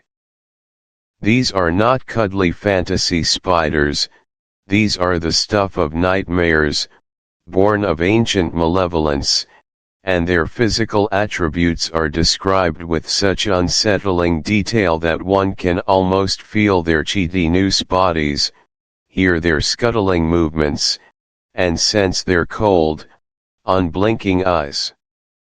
Now, let's elaborate on some key points, starting with the imperative to infuse the dialogue with historical dread. What does this mean, precisely? It's more than simply having characters mention historical events. It's about permeating the very language, the tone, and the thematic concerns of the conversations with the weight of the past. It's about making the characters, and by extension the reader, feel the oppressive shadow of history, the sense that ancient forces or forgotten sins are actively shaping the present. It's not just fear of what might happen, it's fear of what has already happened and is now returning to exact its toll. To achieve this, M.R. James often employs a particular kind of language, a slightly archaic, formal, almost academic tone that grounds his stories in a sense of antiquity. His characters often speak with a certain gravitas, referring to old records, family histories, or local legends as if they are tangible evidence of a deeply troubled past. The dread isn't generated by a sudden scare, it builds slowly, meticulously, through the unveiling of historical details that gradually reveal a horrifying truth. We begin to understand that the current predicament is not an anomaly, but the inevitable culmination of centuries of unfolding consequences. The terror comes from the realization that the characters are trapped in a narrative written long before their birth, a script they are destined to follow. Consider, for a real-world storytelling example of historical dread done masterfully, Arthur Miller's iconic play, The Crucible. While not a ghost story in the supernatural sense, it is absolutely steeped in historical dread. The play takes us back to the Salem witch trials of 1692, an infamous period in American history marked by religious fervor, societal paranoia, and the tragic injustice of mass hysteria. Miller, writing in the 1950s, used this historical backdrop as an allegory for McCarthyism, but his genius lay in how he infused the dialogue and setting with an overwhelming sense of historical weight and impending doom. The characters in The Crucible don't just talk about the trials, they live and breathe the oppressive atmosphere of the puritanical society. Their language is formal, steeped in biblical references and the rigid doctrines of their faith. When Reverend Parris expresses concern for his reputation, or when Abigail Williams manipulates the accusations, the more profound the original injustice, the more justified and therefore terrifying the subsequent haunting or curse becomes. Fourth, introduce omens or prophecies that are rooted in the past. These can be old rhymes, local legends, cryptic warnings passed down through generations, or symbols that reappear. Such elements serve as tantalizing breadcrumbs, guiding the characters and the audience towards the ancient wrong and its looming consequences, building a slow, inescapable tension. They whisper of a predetermined fate, reinforcing the idea that history is repeating itself, or worse, finally culminating. Fifth, ensure your characters interact with historical artifacts or documents. Old diaries, family letters, church records, forgotten archives, or crumbling architecture can all serve as conduits to the past. The act of discovery, the piecing together of forgotten truths, makes the historical dread palpable and actively involves the characters in their own unfolding nightmare. This also allows for exposition to feel natural, as characters uncover information alongside the reader. The dusty, forgotten pages of an old book can hold more terror than any lurking monster, simply because of the truths they reveal. And finally, describe your setting as ancient, weathered, and imbued with history. Let the very environment reflect the passage of time and the weight of past events. A crumbling mansion, a gnarled tree, an overgrown graveyard, these aren't just backdrops, they are active participants in the story, silent witnesses to generations of sorrow and malevolence. Their antiquity should suggest that they have absorbed the echoes of the past, holding secrets, and radiating an atmosphere of deep-seated unease. The landscape itself becomes a character, one that remembers, one that holds memory. Moving on to our second key point, the crucial task of describing the creatures with overwhelming disgust and panic. In The Ash Tree, the effectiveness of the horror hinges almost entirely on how vividly and repellently the grotesque spider-like entities are brought to life. It's not enough for them to be merely scary, they must be profoundly repulsive, triggering a primal revulsion that goes beyond simple fear. To achieve this, M.R. James, and indeed any master of horror, meticulously employs sensory details. It's about more than just sight, it's about the imagined sound of their scuttling, the unsettling feel of their segmented bodies, the multifaceted glint of their eyes, their sheer number, and their unnatural movements. He forces us to confront their alien biology, their complete deviation from what we instinctively perceive as natural or benign. The disgust stems from their inherent wrongness, their violation of our biological comfort zones. The panic, then, is a natural extension of this disgust, amplified by the creature's malevolent purpose and the character's helplessness in their presence. It's the horror of being overwhelmed by something physically abhorrent, something that triggers our fight or flight response with a twist of profound revulsion. For an outstanding example of describing creatures with both disgust and panic, let us turn to the iconic science fiction horror film, Alien. H.R. Giger's design for the xenomorph is a masterpiece of biological horror, and Ridley Scott's direction ensures that this creature elicits profound disgust and unadulterated terror. Consider the first full reveal of the adult xenomorph. It's not just a monster, it's a living nightmare, a fusion of sexual and mechanical elements that is profoundly unsettling.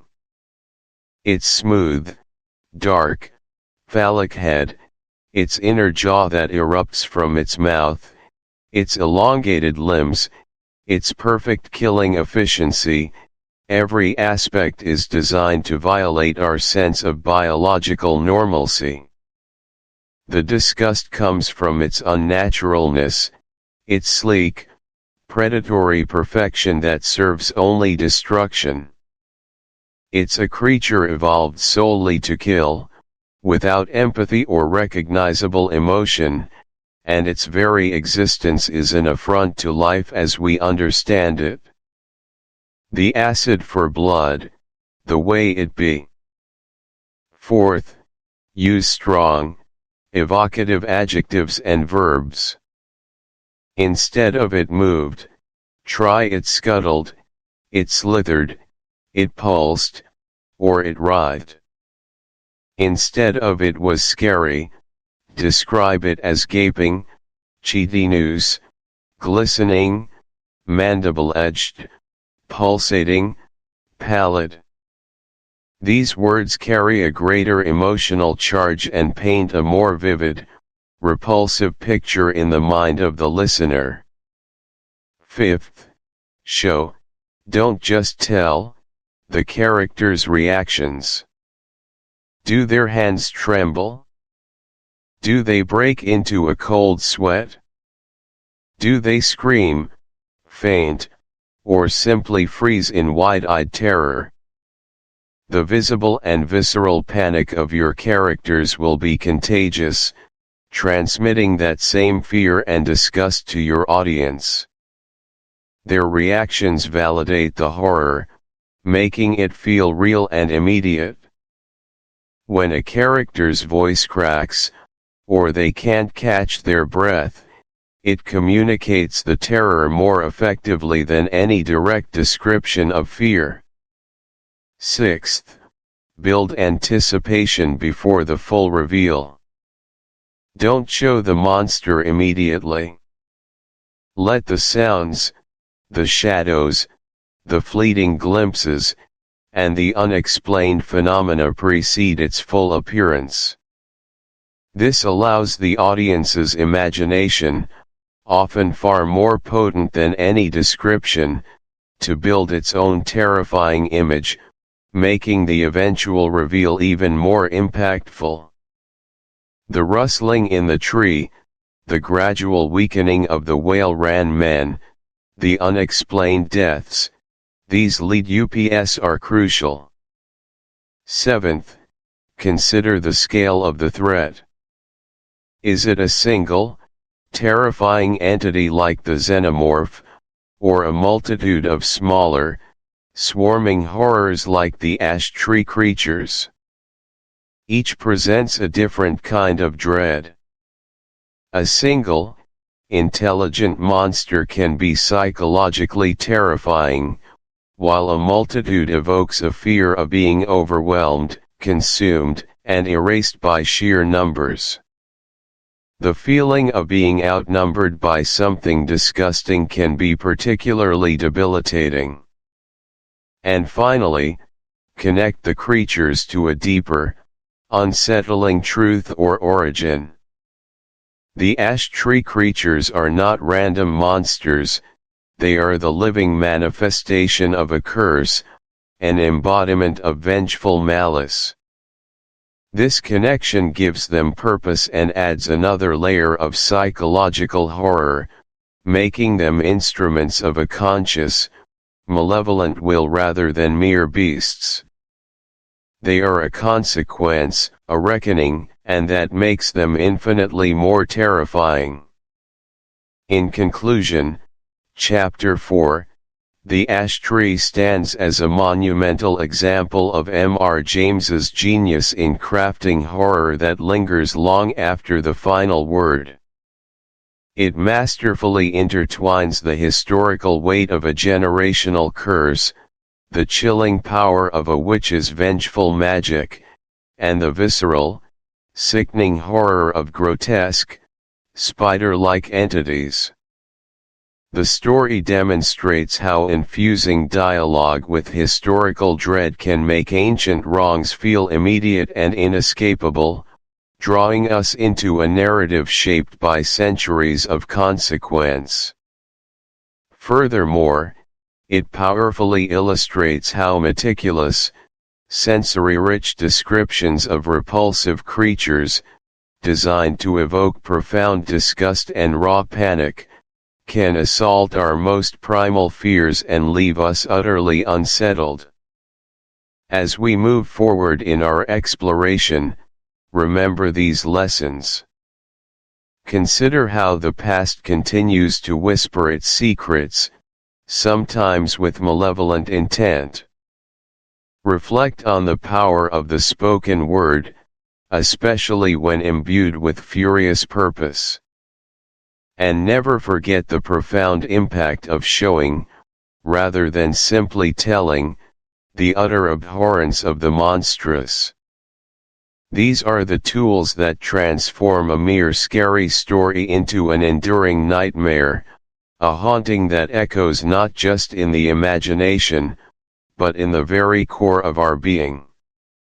Join me next time as we unravel further mysteries and confront new terrors in the world of M.R. James. Chapter 5, Number 13. Welcome, dear listeners, to another enthralling journey into the shadowy corners of the human imagination and the chilling narratives that emerge from them. Today, we delve into the 5th chapter of M.R. James's Ghost Stories of an Antiquary, a tale that promises to twist your perceptions of reality and leave you questioning the very stability of the spaces we inhabit. We are exploring number 13, a narrative that masterfully constructs an atmosphere of creeping dread and inexplicable terror, centered around a profound and deeply unsettling concept. Our central theme for this exploration, the very heart of the dread we uncover in number 13, is the disquieting phenomenon of a disappearing hotel room and the nocturnal horror born from an unnatural, shifting space. Isn't that an inherently terrifying notion? To check into a place of supposed temporary solace, a transient home where one expects a modicum of predictability and safety, only to find its very foundations betraying you. This concept strikes at the very core of our need for stable environments. Hotels, by their nature, are liminal spaces. They are between destinations, between homes, between the known and the unknown. They are places where one lets down their guard, expects comfort, and trusts in the mundane. But what happens when the mundane itself becomes a phantom, when the solid walls that promise privacy and protection begin to warp and vanish, not just figuratively, but literally? The horror here isn't merely about a ghost appearing or a monster lurking in the dark. It's far more insidious, far more deeply unsettling. It's an ontological horror, a horror that questions the very nature of existence and our ability to perceive it accurately. Imagine, if you will, retiring for the night in a perfectly normal hotel room, perhaps room number 12, only to discover that the room next door, number 13, a room that you know exists, a room you may have even glimpsed, ceases to exist.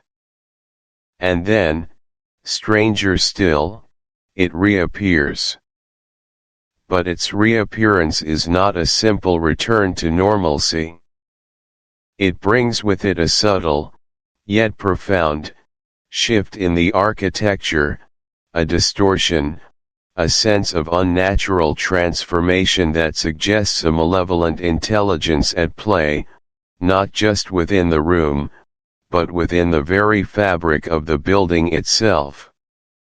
This disappearing room and the subsequent emergence of a shifting, unnatural space prey upon our most fundamental psychological needs, the need for security, the need for predictability, and the need for a coherent reality. We rely on the physical world to behave according to established laws. When those laws are suspended, when a room can simply wink out of existence and then reappear in an altered state, it shatters our sense of control and leaves us feeling utterly vulnerable, adrift in a universe that no longer makes sense. This isn't just a haunted house, it's a haunted reality. It's a demonstration of how deeply unsettling it can be when our environment itself becomes the antagonist, when the very ground beneath our feet, the walls around us, cannot be trusted. What could be more terrifying than realizing the world you inhabit is not what it seems, and that something ancient, cold, and malevolent is pulling at its seams, distorting it for its own inscrutable purposes? It forces us to confront the terrifying possibility that our perception is flawed, that what we see and touch might be an illusion, and that there are forces at work far beyond our comprehension, capable of bending reality to their will. This is the horror that truly lasts, the one that makes you glance nervously at the corners of your own room long after the story is finished. Now, let us delve deeper into the specific elements that construct this masterpiece of dread, starting with a meticulous examination of how the story so effectively conveys the profound disorientation of shifting walls. This isn't a simple trick of the eye, it's a methodical dismantling of the protagonist's spatial awareness, a subtle erosion of his certainty that his environment is fixed and immutable. How? The genius lies in the gradual nature of this revelation. The walls don't dramatically melt or pulsate with visible energy, they simply are different. They imply a movement, a resizing, a breathing of the very structure around him that defies all logic and natural law. Consider the detailed descriptions. The protagonist might run his hand along a stretch of wallpaper, certain he knew its pattern, only to find a different motif, or a seam that wasn't there before. He might measure a distance with his eye, from the door to the window, and find it subtly altered. This isn't just about the room next door disappearing, it's about his own room becoming subject to these insidious, architectural lies. The space around him starts to feel fluid, elastic, a nightmare geometry that refuses to hold its shape. He is trapped within a labyrinth that shifts its very configuration while he sleeps, or perhaps even while he is awake, just beyond the edge of his direct attention. This creates a deeply unsettling internal conflict. Is he going mad, or is the world around him truly breaking? For a real-world storytelling example of conveying spatial disorientation, we might turn to the surreal and mind-bending architecture depicted in M.C. Escher's Impossible Constructions, or perhaps the psychological thriller Inception. In Inception, the dream architects twist cityscapes, fold streets over themselves, and create infinite staircases, deliberately manipulating space to disorient and trap their subjects. While this is explicitly a dream world, the feeling it evokes, of a reality that is fundamentally untrustworthy and endlessly malleable, mirrors the terror of Number 13. Imagine Cobb's team trying to navigate a city that is constantly reconfiguring itself, where a doorway leads to a different street each time, or where the distance between 2 points shrinks or expands at random. The visual spectacle of Inception is awe-inspiring, but the underlying dread it taps into is the same, the fear of losing one's bearings, of being utterly lost in a space that defies all logical navigation, where your internal compass spins wildly out of control, unable to reconcile sensory input with expected reality. The film relies heavily on visual effects, but even just the descriptions of such spaces, the characters' reactions of bewilderment and fear, can powerfully convey that disorientation to an audience. The narrative ensures that the characters themselves are as disoriented as the audience, forcing us to experience their confusion firsthand. From a psychological perspective, why does this spatial disorientation matter so profoundly? Because our brains are hardwired for spatial awareness. We construct intricate cognitive maps of our surroundings, constantly processing distances, angles, and relationships between objects to navigate and function safely. When these fundamental spatial anchors are pulled away, when the walls literally shift and warp, it creates an intense cognitive dissonance. Our minds struggle to reconcile what they are perceiving with what they know to be true about the physical world. This struggle generates anxiety, panic, and a deep sense of vulnerability.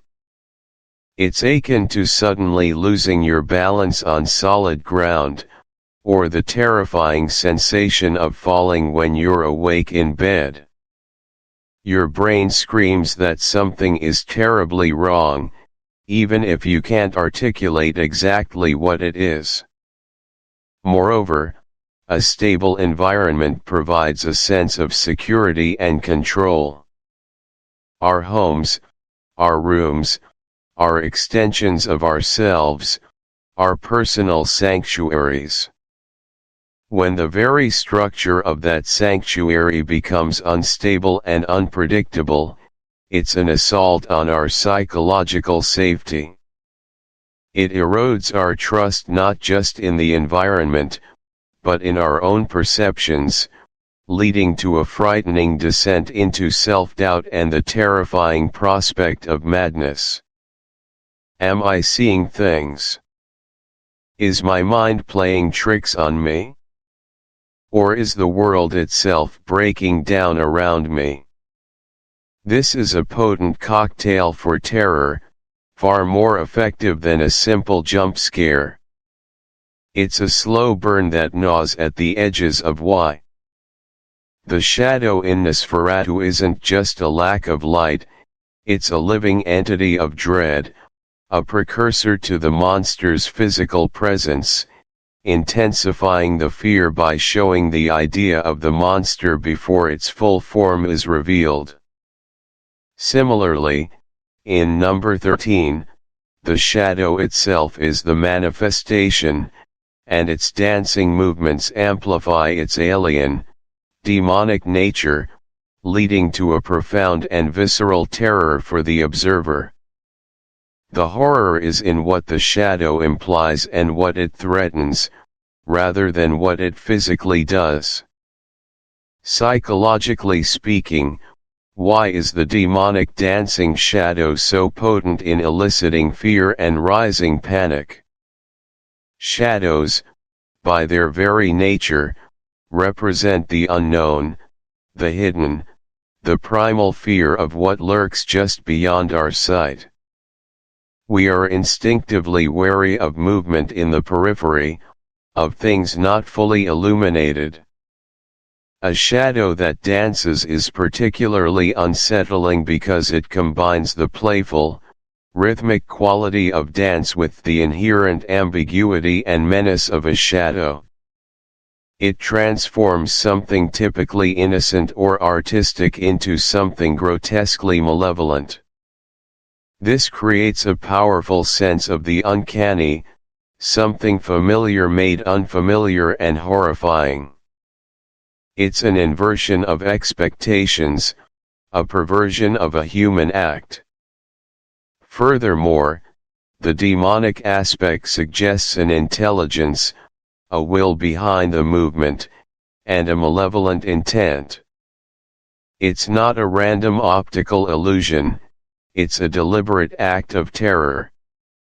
The victim's rising panic is a natural, physiological response to an immediate, inexplicable threat that defies all logic and offers no pathway for rational understanding or escape.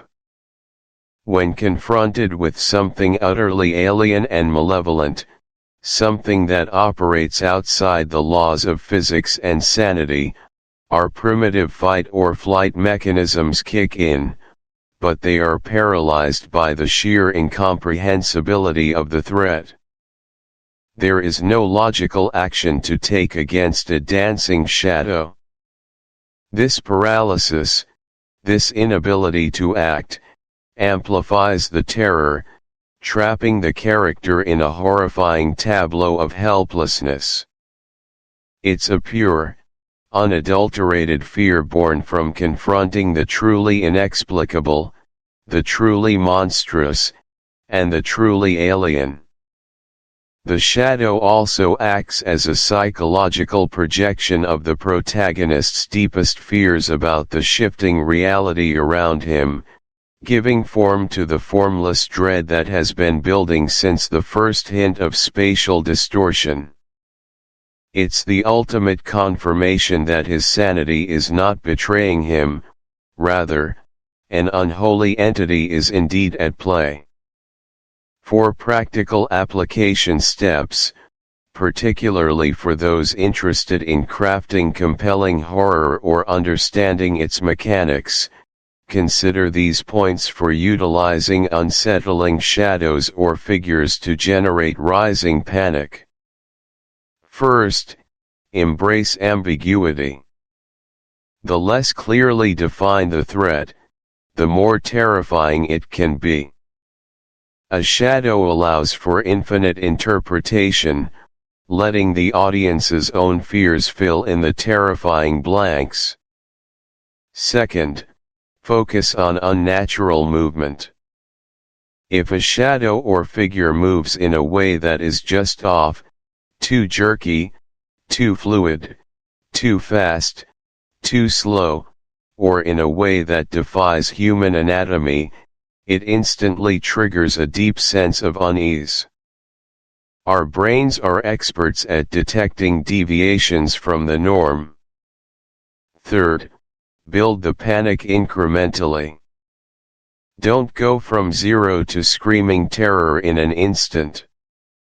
Show the character's initial disbelief, then their growing dread, then their physical reactions: heart racing, cold sweat, shortness of breath, until it culminates in full-blown panic.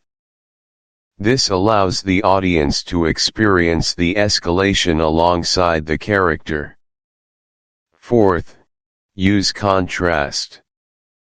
A quiet, still environment makes a suddenly moving, dancing shadow all the more impactful. The silence amplifies the visual horror. Lastly, consider the implication.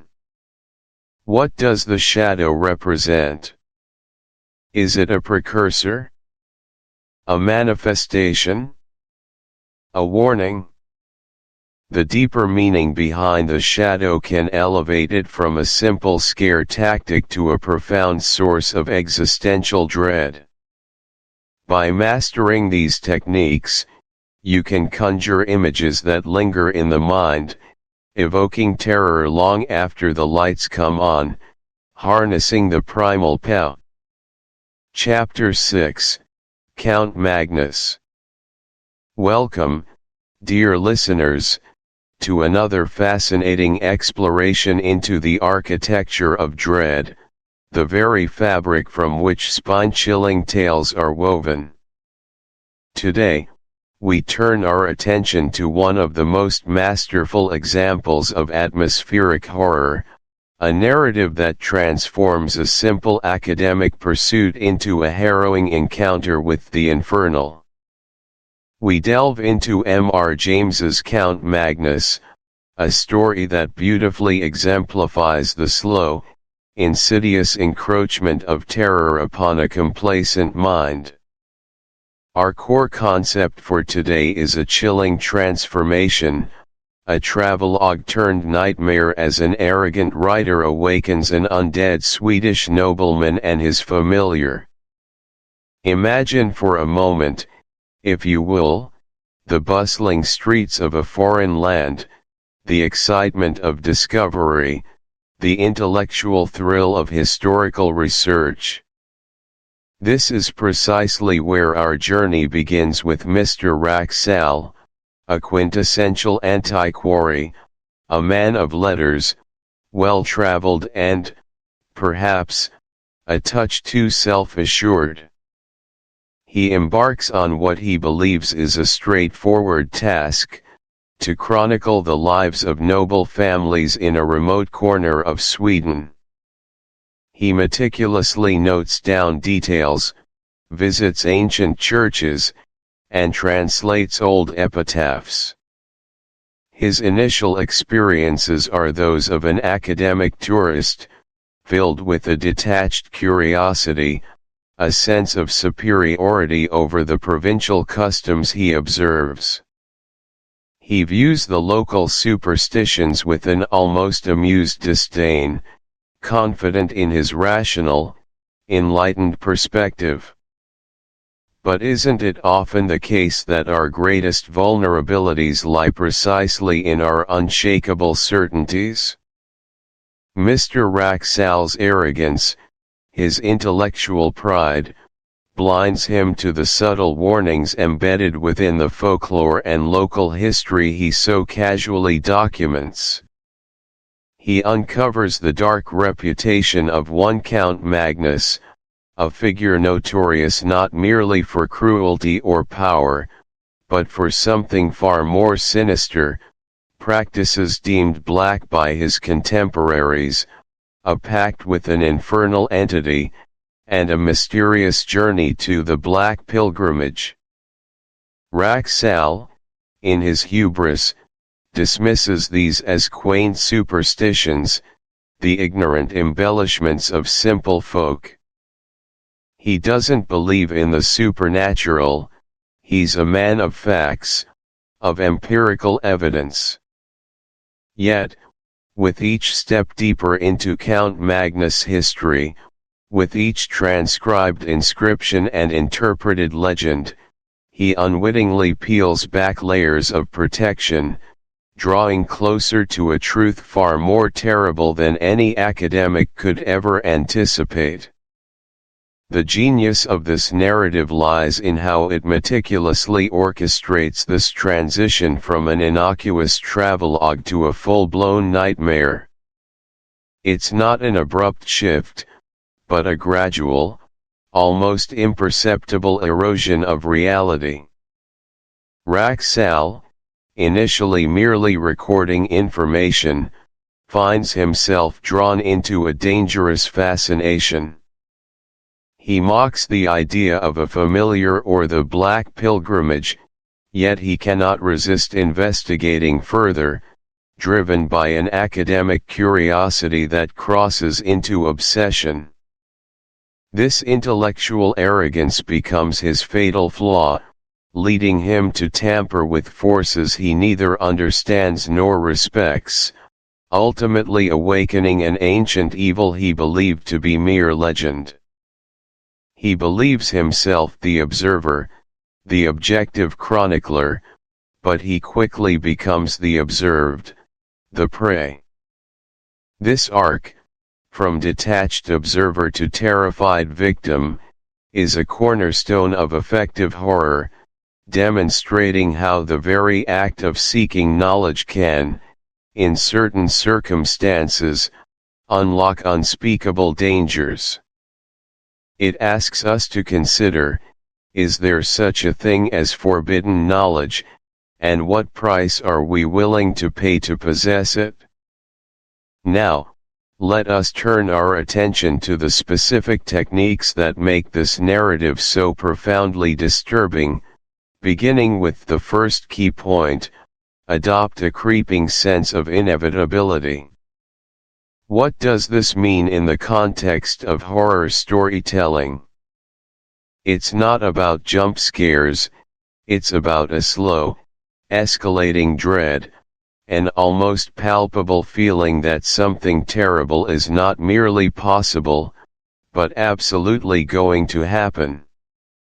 The horror isn't in the sudden shock, but in the slow, agonizing realization that escape is futile, that a dark fate is inexorably approaching.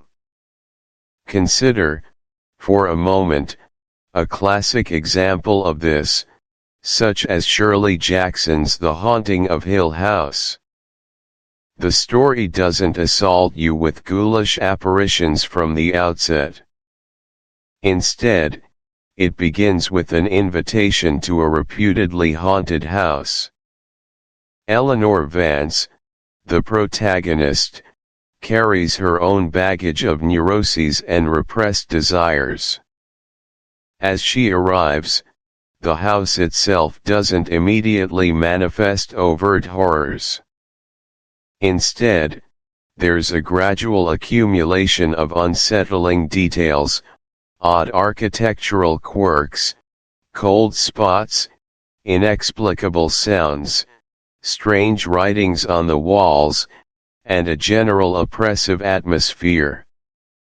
The characters chosen to stay in the house are already predisposed to varying degrees of vulnerability or eccentricity. The events escalate, not in sudden bursts, but through a slow tightening of the psychological noose around Eleanor. Each night brings slightly more intense phenomena, each interaction a little more unsettling, until the house seems to become a living, malevolent entity intent on consuming her. We feel, along with Eleanor, that she is being drawn deeper and deeper into an inescapable snare, a psychological and supernatural trap from which there is no escape. The inevitability isn't just about the house's malevolence, it's about Eleanor's own susceptibility, her unconscious desire to be taken by it. From a psychological perspective, why does this creeping sense of inevitability resonate so deeply with us? Why does it matter so much in crafting true fear? It taps into some of our most primal anxieties. Humans are wired to seek patterns, to predict outcomes, and to maintain a sense of control over our environment. When a story slowly introduces elements that disrupt these expectations, creating a pattern of escalating abnormality without immediate resolution, it generates profound unease. Our brains, trying to make sense of the increasing strangeness, often project the worst possible scenarios, making the imagined horror more potent than any explicitly shown one. This prolonged tension is psychologically taxing. It forces us to confront our lack. The sniff implies an active, living presence, an intelligence, perhaps even an animalistic hunger. The breathing, well, the breathing is perhaps the most terrifying, for it signifies a living being, a presence existing where only inert remains should lie, trapped within an ancient tomb. It bypasses our rational defenses and goes straight to our primal fear of the unknown, of that which should not be, but undeniably is. The brain struggles to reconcile the sound with its understanding of reality, creating cognitive dissonance that fuels dread. It's the "what was that" moment that makes the hair stand up on your neck, the sound that haunts your sleep, because your mind cannot simply dismiss it as a trick of the light or an optical illusion. It's a direct, undeniable assault on your sense of safety and reality. So, how can you practically apply this understanding, either as a listener appreciating the craft or as a burgeoning storyteller?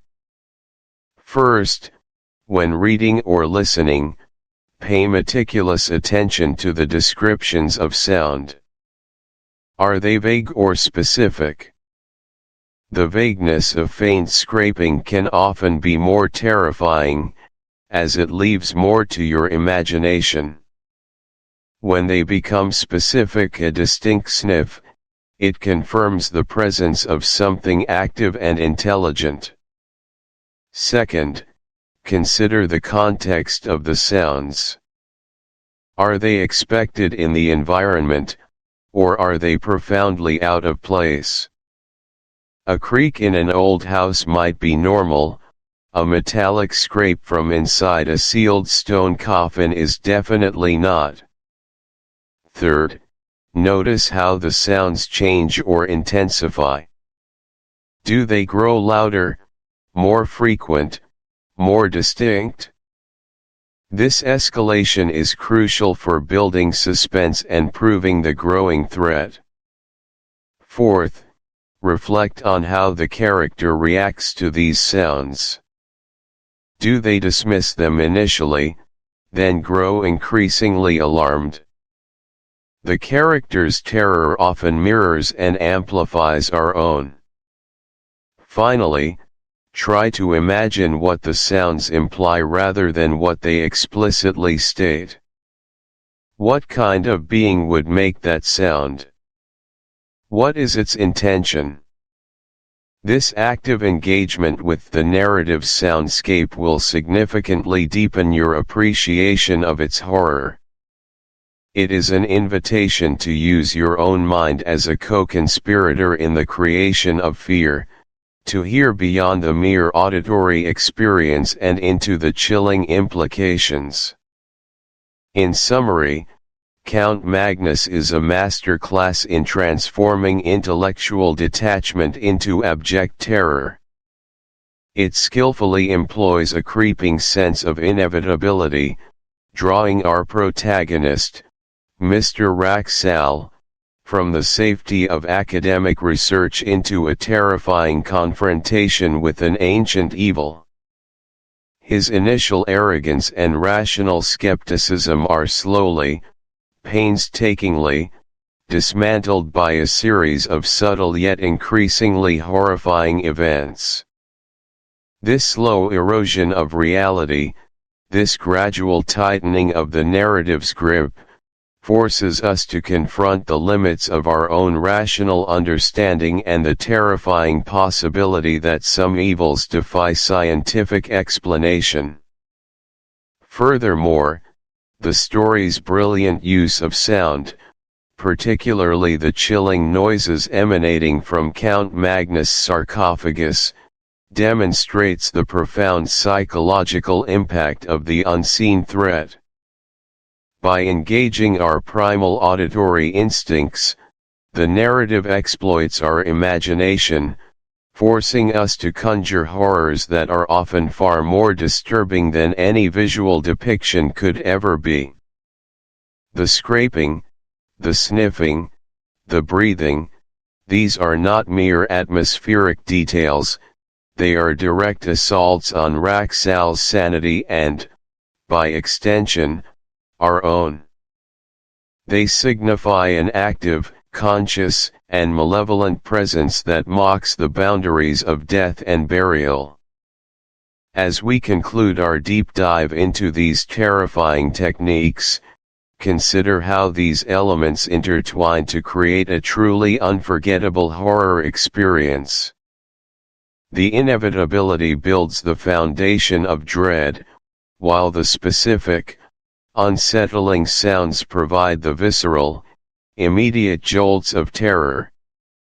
Together, they form a potent cocktail of fear, reminding us that sometimes, the most profound horrors are not those that burst upon us with a sudden shriek, but those that patiently, relentlessly, St.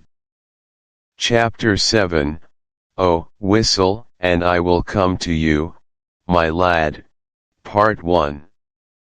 Welcome, dear listeners, to another enthralling journey into the shadowy realms of the past, as we delve into the haunting narratives penned by the master of spectral suspense, M.R. James.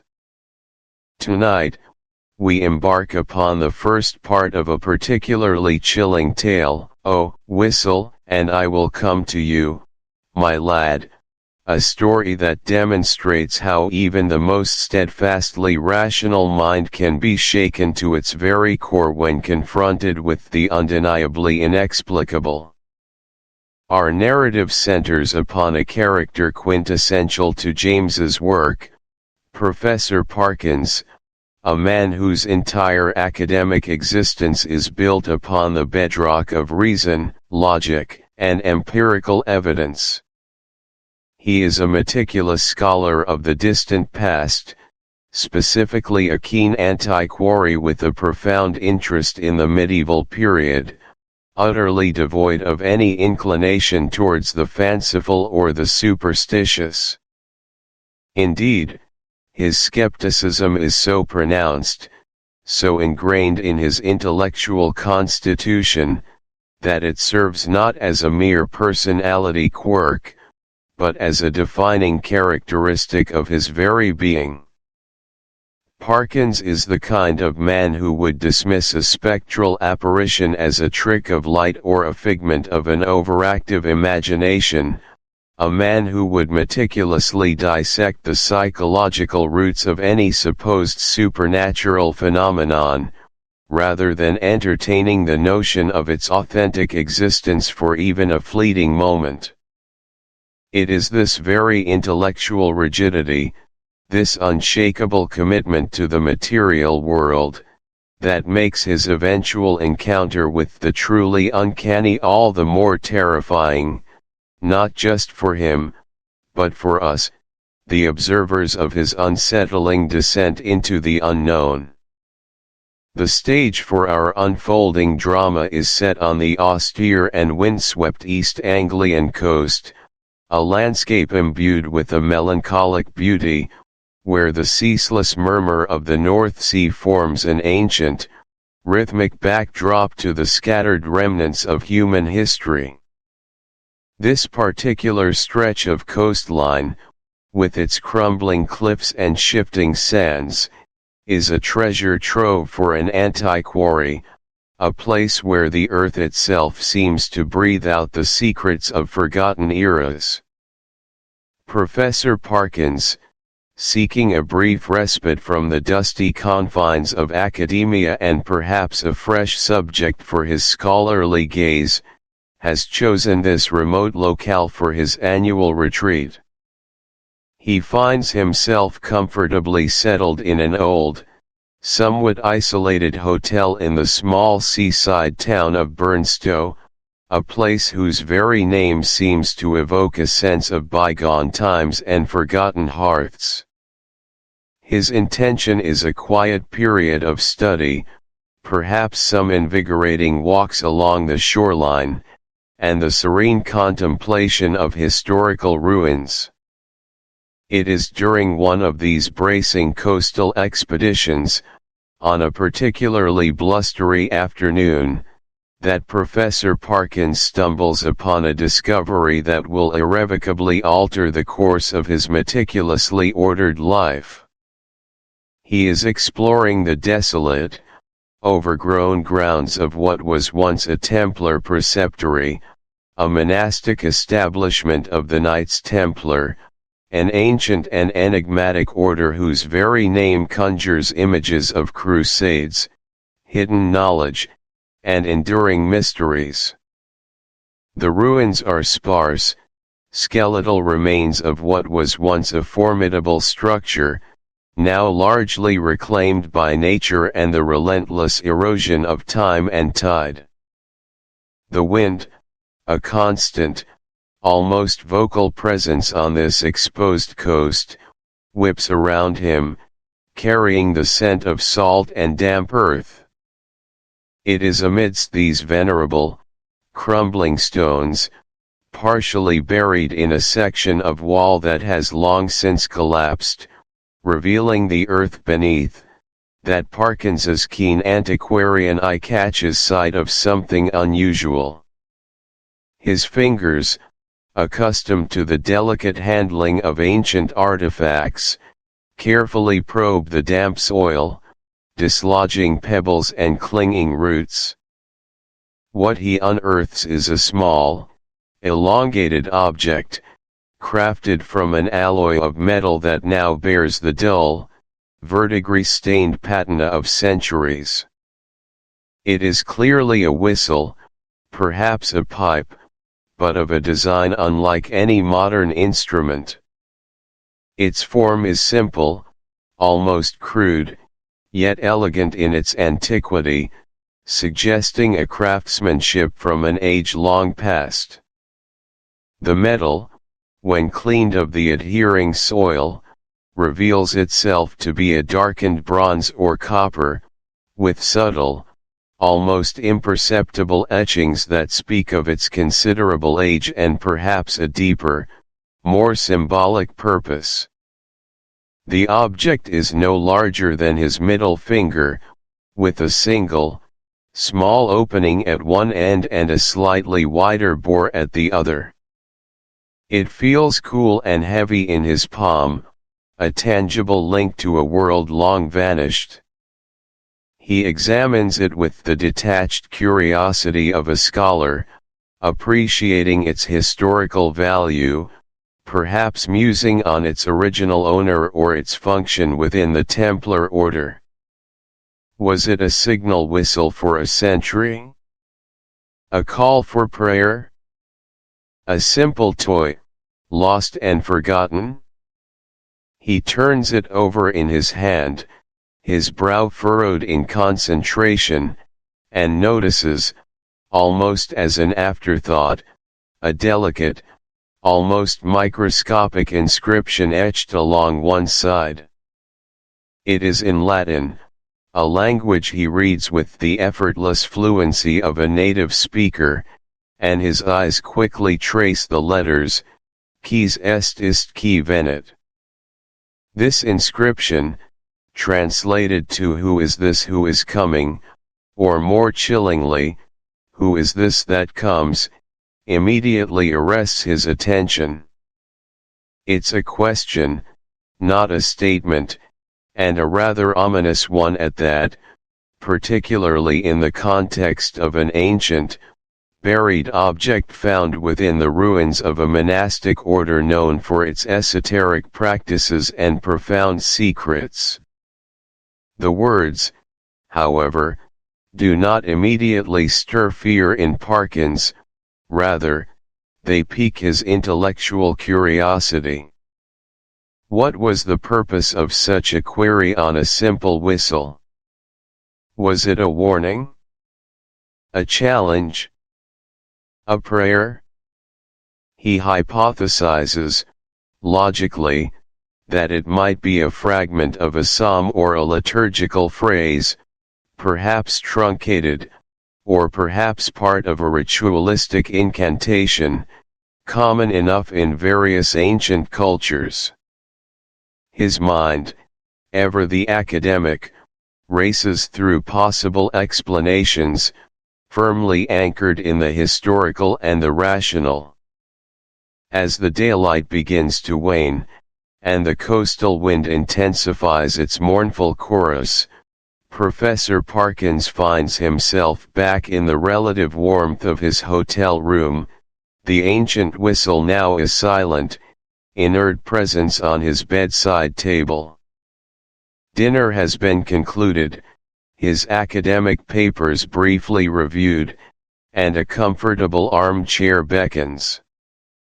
He picks up the whistle again, perhaps out of a lingering fascination, or simply a momentary distraction from his scholarly pursuits. It is a moment of casual, almost thoughtless action, devoid of any premonition of the profound consequences that are about to unfold. He raises the small, metallic cylinder to his lips, more as an idle gesture than with any serious intent to produce a sound. Perhaps he wants to test its acoustical properties, or merely to satisfy a fleeting impulse. He blows into it, a soft, tentative breath, expecting perhaps a faint, reedy note, or nothing at all given its age and probable state of disrepair. What emerges, however, is not a typical whistle sound.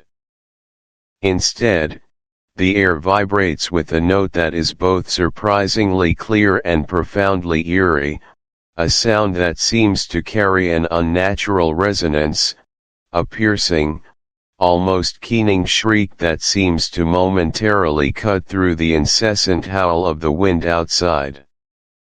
It is a sound that, for all its brevity, seems to awaken something dormant, something. It helps you anticipate the dramatic arc and understand why certain characters are written in a particular way. Secondly, it can be applied to your own creative endeavors, should you choose to engage in storytelling. If you wish to build suspense, consider grounding your supernatural elements in the mundane by introducing a skeptical character. Let them be the audience's voice of reason, and then slowly, deliberately, dismantle their convictions.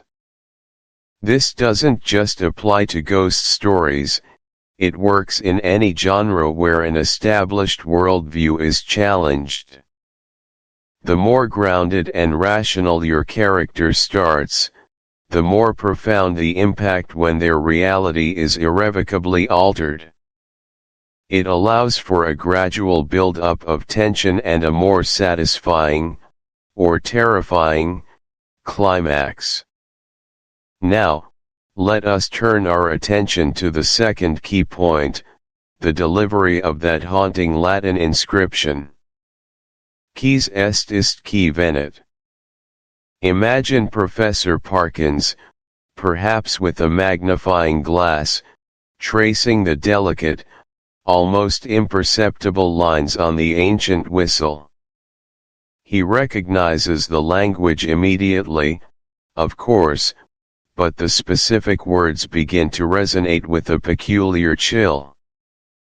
The slow realization of their meaning who is this who is coming transforms a mere artifact into an object imbued with an unsettling, almost malevolent, personality.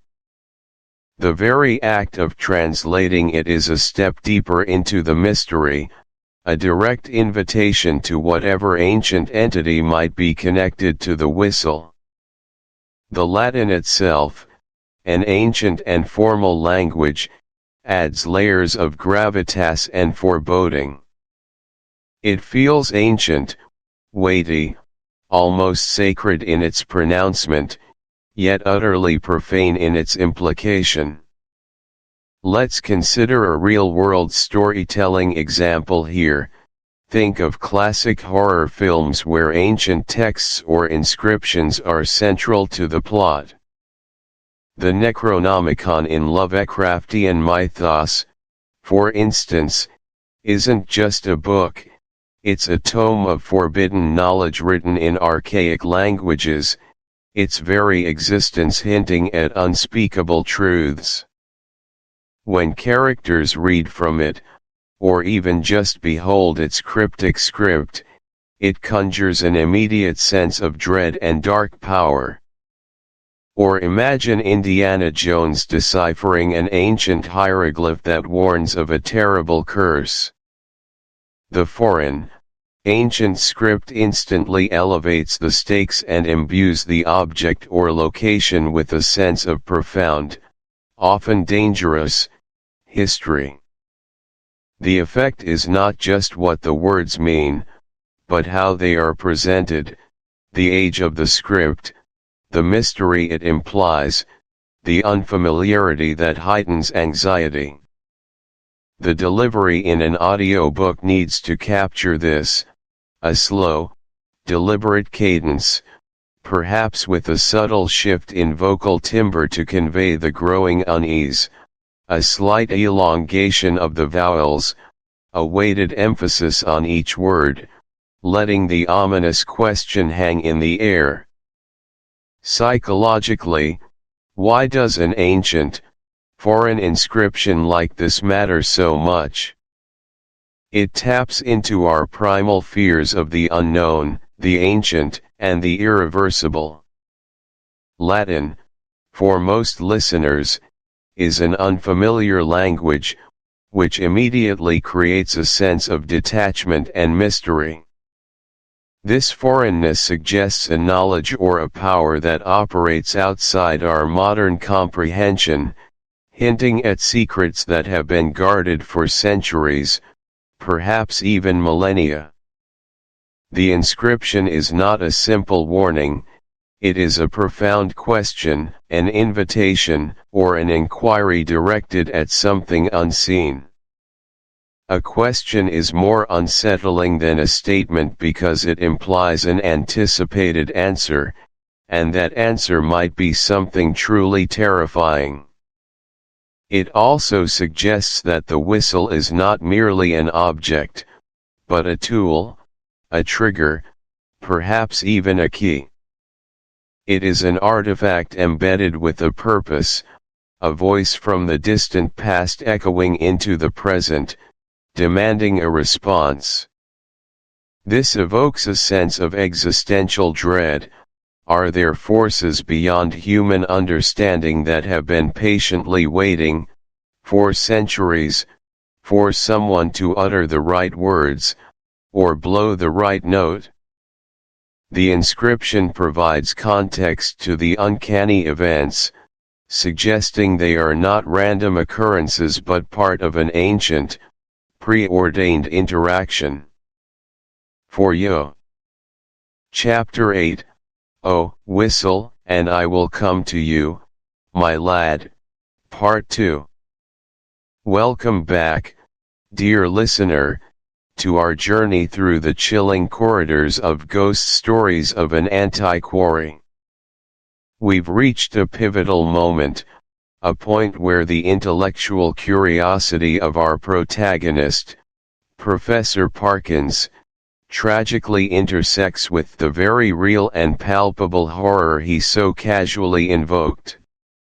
In our previous chapter, we left him in a state of growing unease, having uttered those fateful words, "Oh, whistle, and I will come to you, my lad," and inadvertently summoned something truly dreadful. Today, we delve deeper into the terrifying climax, exploring the essence of fear itself as we witness the professor's harrowing pursuit by an entity unlike any other. Our core concept for this segment, the very heart of Parkins' escalating terror, lies in the terrifying pursuit by a faceless entity made of bed linens. Is there anything more unnerving, more profoundly unsettling, than the familiar twisted into the horrific? Think about it for a moment. What is a bed sheet, fundamentally? It's an item of comfort, of domesticity, of the most intimate sanctuary. We wrap ourselves in them for warmth, for protection, for rest. They are symbols of safety, of the mundane tranquility of home. But M.R. James, with his unparalleled genius for the uncanny, takes this symbol and warps it into an instrument of pure, unadulterated dread. Imagine, if you will, the sheer psychological assault of being pursued by such an entity. It's not a hulking, grotesque monster with fangs and claws, its horror is far more insidious.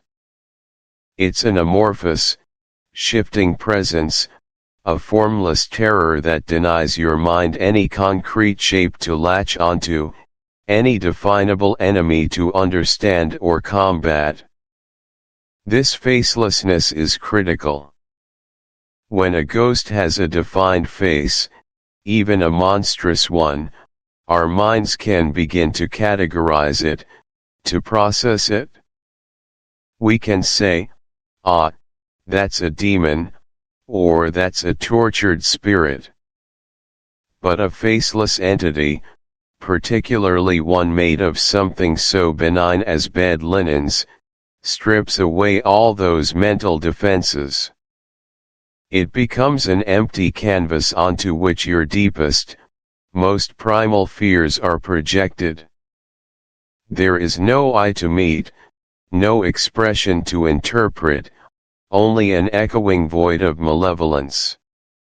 Consider the texture, too, the implied sounds. One can almost hear the soft, insistent rustling, the unnatural way it billows and flows, not with the gentle sway of a curtain in a breeze, but with a purposeful, suffocating movement. It glides, it perhaps even shimmers in the abyssal gloom, a stark white against the encroaching darkness.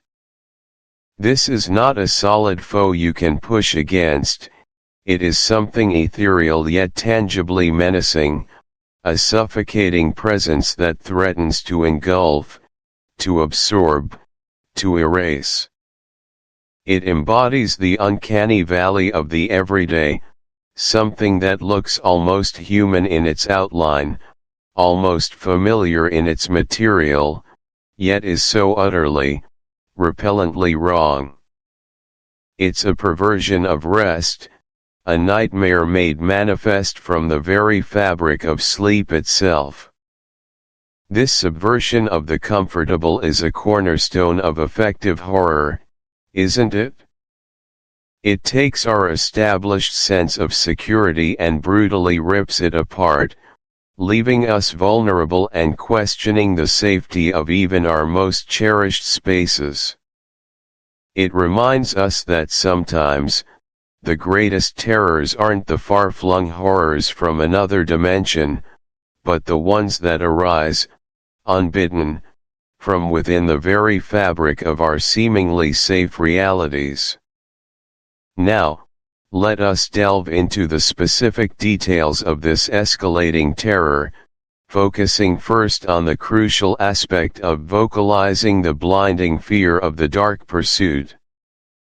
Parkins, having summoned this abomination, finds himself plunged into a desperate flight for survival. He is stumbling through the oppressive darkness of a strange building, the terrifying reality of his situation pressing in on him from all sides. The initial intellectual thrill has evaporated, replaced by a raw, primal terror that overrides all rational thought.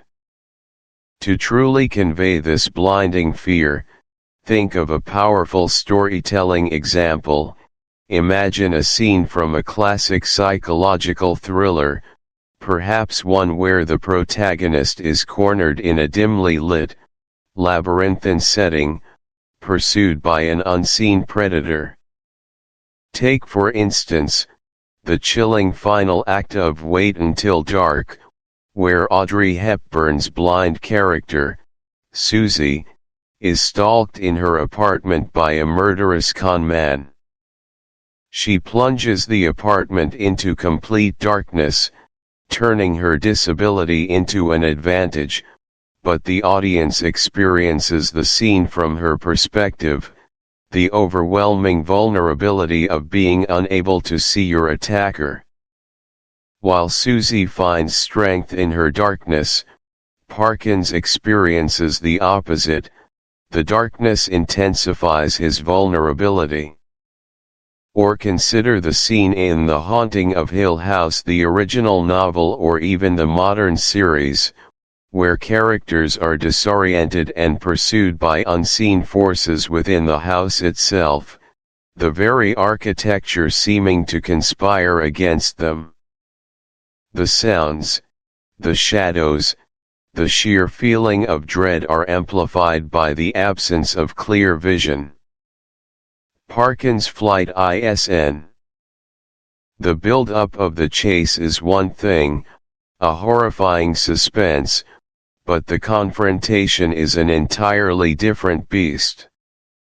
The door slams shut, perhaps Parkins fumbles with the lock, a fleeting second of perceived security.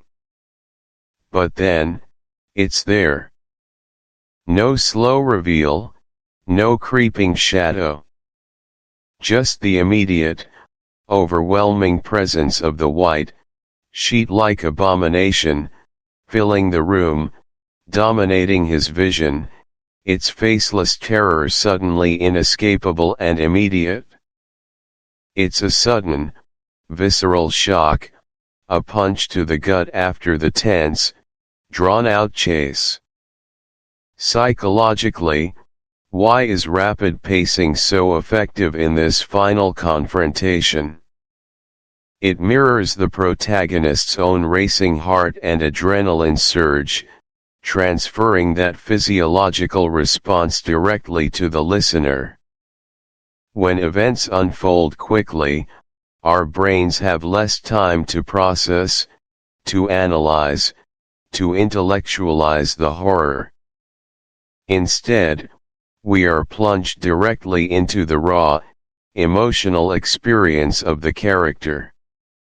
This immediacy creates a sense of helplessness and unavoidable doom. It's a denial of any pause for breath, any moment of reprieve. The rapid-fire sequence of events, the slamming door, the frantic turn of a key, the sudden, impossible appearance of the entity, overwhelms the senses. It leaves no room for hope, no possibility of escape. The psychological impact is one of complete surrender to the terror, a recognition that the game is over, and the hunted has been cornered. It leverages the element of surprise, delivering a shock that bypasses rational thought and goes straight for the gut, evoking a primal, instantaneous fear response. The perceived safety of the room is not just violated, it's utterly nullified, making the terror even more profound because there is literally nowhere left to run, nowhere left to hide. The entity has breached the final barrier, proving its relentless, inescapable power. Practically speaking, how do we convey this rapid pacing for the listener? We use short, declarative sentences.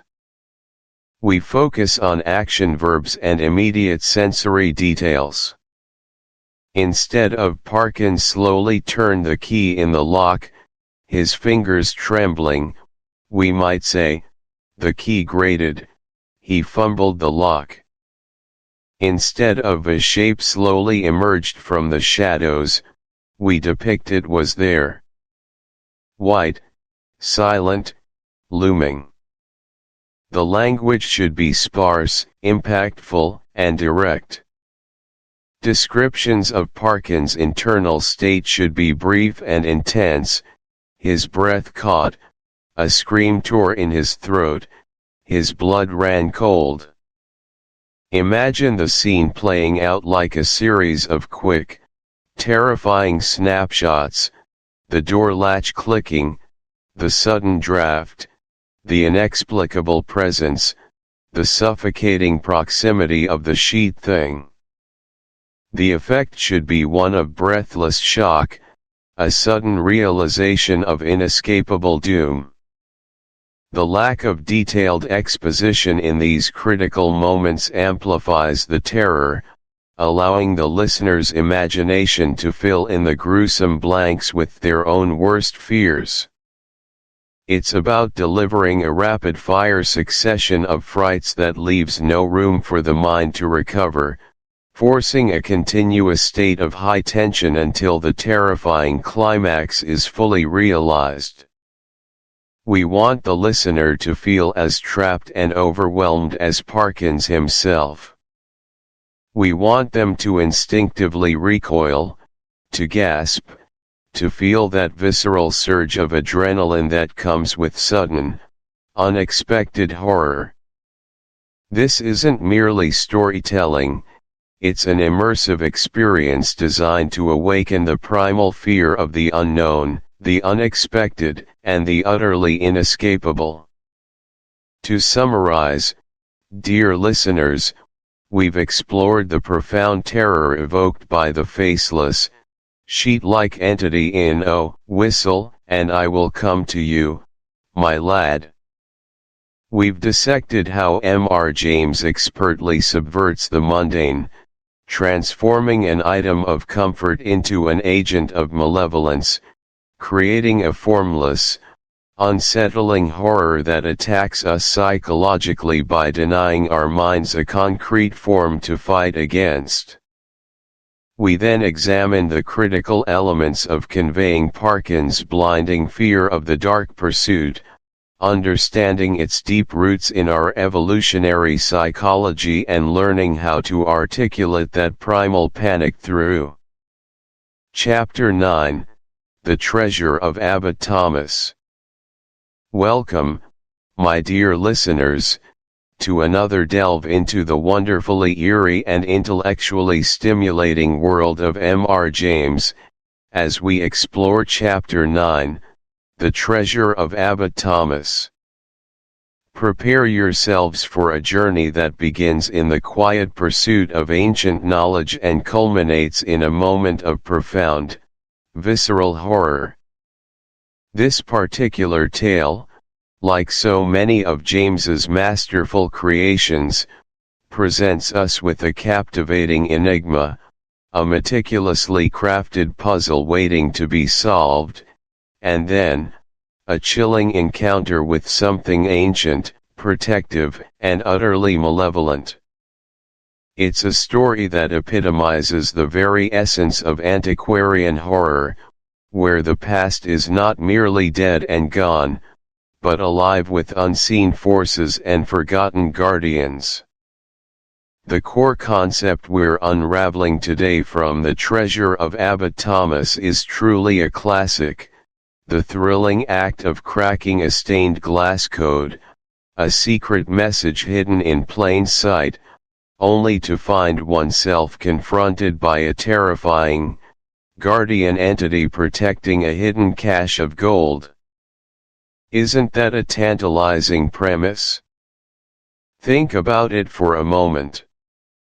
Imagine the quiet, scholarly thrill of deciphering an ancient riddle, piecing together fragments of meaning from centuries-old craftsmanship, feeling the pulse of history quicken beneath your fingertips. And then, at the very precipice of triumph, imagine that intellectual high crashing headlong into an abyss of primal fear, a confrontation with something that should not be, something that stirs a deep, ancestral dread within the human soul. That, my friends, is the exquisite tension that M.R. James so brilliantly orchestrates in this chapter. It's a narrative arc that moves from the rarefied air of academic pursuit to the chilling depths of supernatural dread, forcing us to confront the idea that some treasures are perhaps best left undisturbed, their secrets eternally guarded by entities beyond our comprehension. The contrast here is stark and intentional, the luminous beauty of stained glass, a testament to human artistry and devotion, versus the unseen, slimy horror lurking in the shadows, a testament to something utterly alien and ancient. This blend of intellectual thrill and supernatural terror is precisely why tales like The Treasure of Abbot Thomas resonate so deeply within us, touching both our desire for knowledge and our innate fear of the unknown. Now, let's embark on the first of our key points, which is the sheer, unadulterated intellectual excitement of narrating the puzzle solving in this story. Our protagonist, Mr. Somerton, is an antiquary, much like M.R. James himself, and he possesses that keen eye and insatiable curiosity essential for unlocking the secrets of the past. When he encounters the peculiar stained glass window in the Church of H. in Cambridgeshire, depicting St. Thomas, his scholarly instincts are immediately aroused. The window isn't just beautiful, it holds an enigma, a series of Latin inscriptions that seem to make little sense at first glance, but hint at a deeper, hidden meaning. Can you feel that sensation as I describe it? That tingling of anticipation as Somerton pores over the ancient glass. He's not just looking at a pretty picture, he's scrutinizing every curve of every letter, every faded hue, every subtle shift in spacing. He's searching for a pattern, a deviation, an intentional anomaly. Initially, he's led astray by a fascinating but ultimately misleading acrostic. The initial letters of certain lines spell out Adalberhyves. It's a clever red herring, one that momentarily satisfies his intellectual hunger but ultimately proves to be a dead end. But a true scholar, a genuine detective of the past, doesn't give up so easily. He persists, his mind alight with possibilities. He knows, deep down, that Abbot Thomas, a man of learning and discretion, would have hidden his treasure with cunning and subtlety.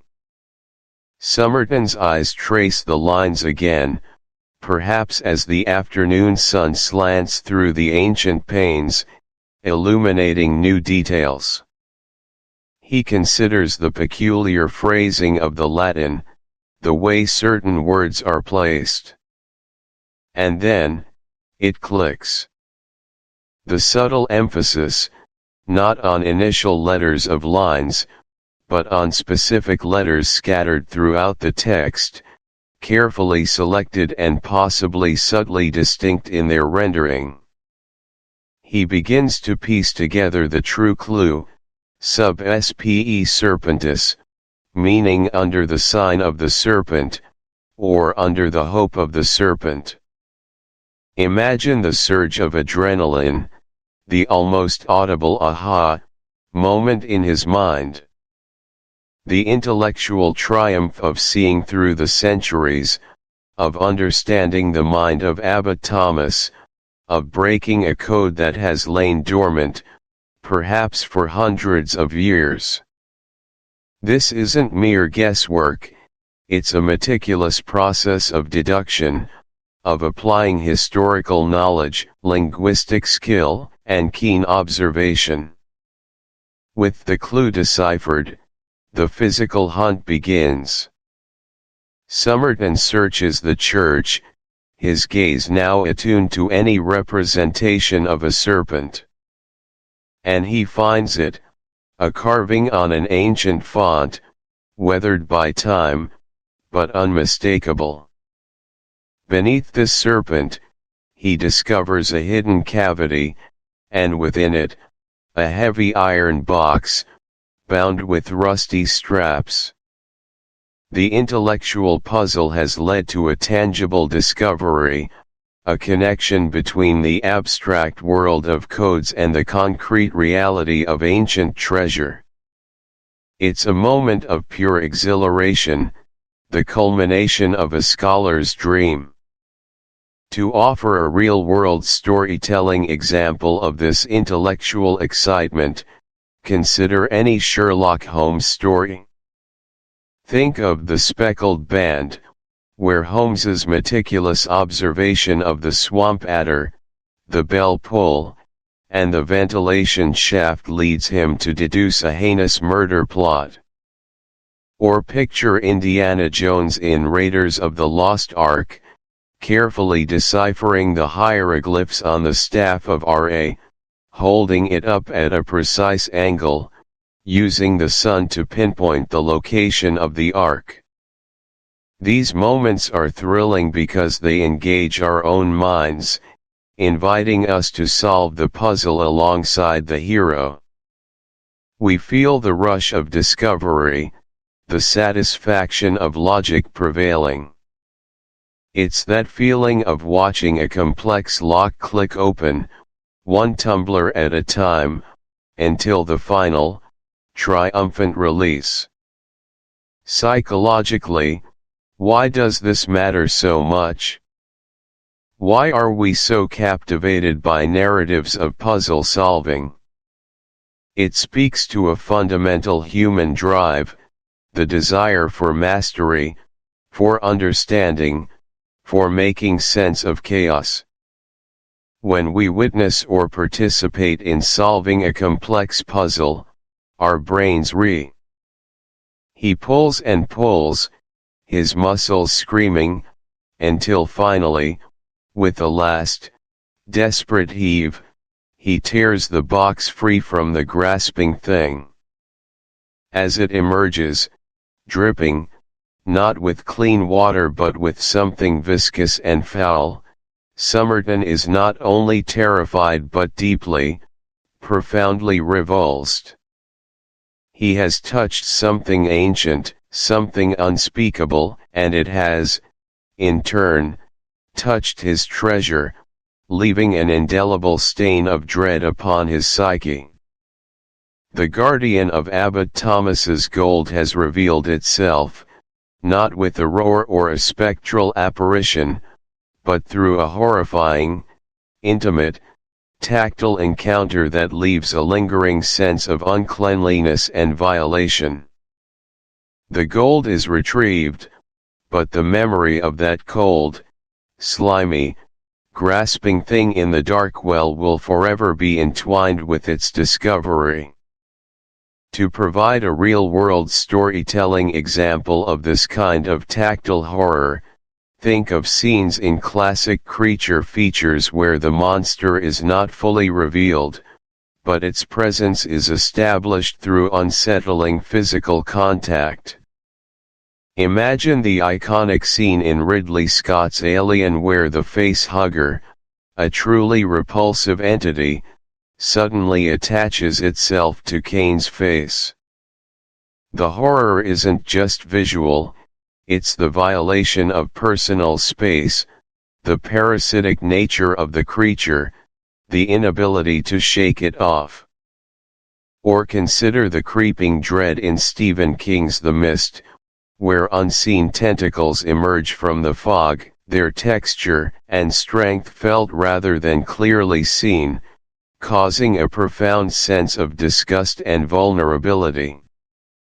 It's not merely seeing a monster, it's the horror of feeling it, of having its alien presence invade your personal sphere, your very being.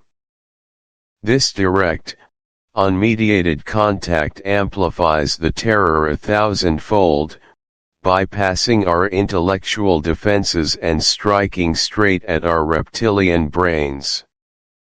Psychologically, why does tactile horror work with such devastating effectiveness? It taps into some of our deepest, most primal fears. Touch is our most intimate sense, the primary way we interact with and understand our immediate environment. When that sense is violated by something cold, slimy, or unnaturally strong and grasping, it triggers an immediate, powerful disgust response.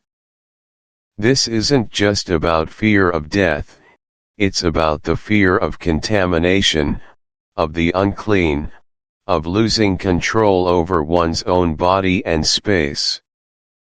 The unknown texture, the unexpected movement, the sheer wrongness of what Somerton touches in the well, bypasses rational thought and plunges him into a state of pure, instinctual terror.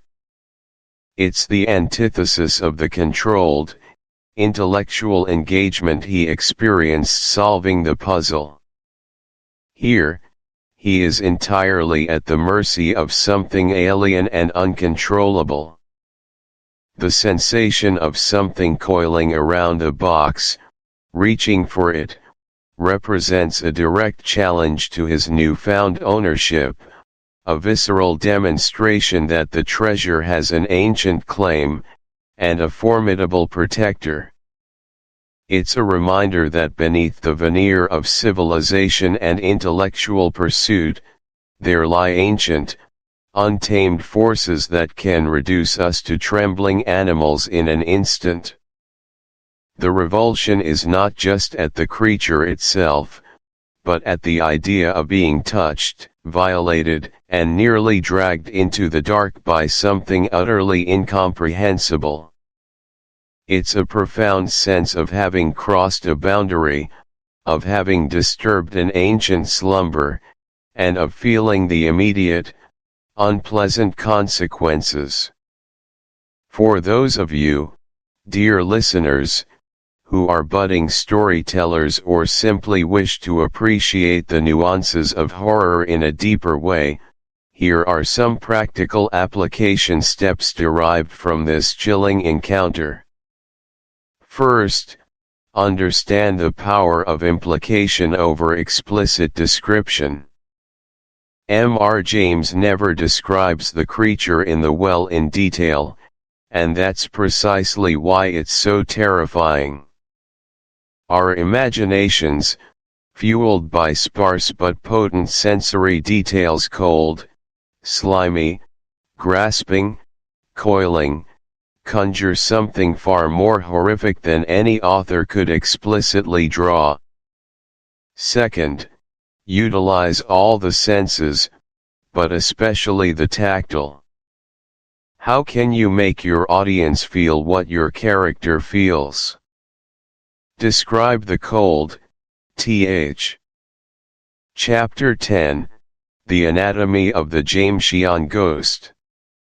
Welcome back, dear listener, to our journey through the chillingly crafted world of M.R. James. In our previous discussions, we've savored the unique atmosphere, the historical tapestry, and the subtle dread woven into his tales. Now, we arrive at a chapter that delves deep into the very heart of his genius, a chapter we've titled The Anatomy of the Jameshian Ghost. Today, we're going to meticulously dissect what makes these spectral entities so uniquely terrifying, focusing on three foundational pillars: their inherent malevolence, their unsettling physicality, and their relentless pursuit of their unfortunate victims. As we embark on this analytical exploration, I invite you to shift your perspective slightly. We won't merely be observing the stories from afar, rather, we'll be stepping inside the machinery of fear, examining the gears and levers James so masterfully employed to generate his signature brand of dread. We'll be connecting the threads between tales, recognizing the recurring patterns that elevate his supernatural creations above mere apparitions or simple jump scares. Think of it as peering behind the velvet curtain of the magician's act, not to spoil the illusion, but to appreciate the intricate skill involved. We'll explore how these elements conspire to create a psychological impact that lingers long after the final page is turned, long after the narrator's voice fades. So, what precisely is it about a Jameshian ghost that sets it apart? Why do these figures, often described with such tantalizing vagueness, manage to crawl under our skin and nestle in our nightmares with such unparalleled efficacy? It's not about grand, operatic displays of power. It's rarely about a specific, understandable motive like revenge for a past wrong. Instead, it is this triumvirate of terror, an inexplicable, cold-blooded malevolence, a disturbing, often grotesque, physicality, and an unwavering, inexorable pursuit that leaves no room for hope or escape.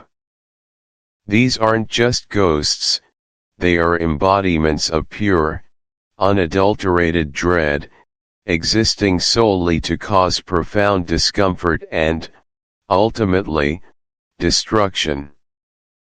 Let us begin our deep dive with the first and perhaps most unsettling characteristic, the sheer, unadulterated malevolence of the Jameshian ghost.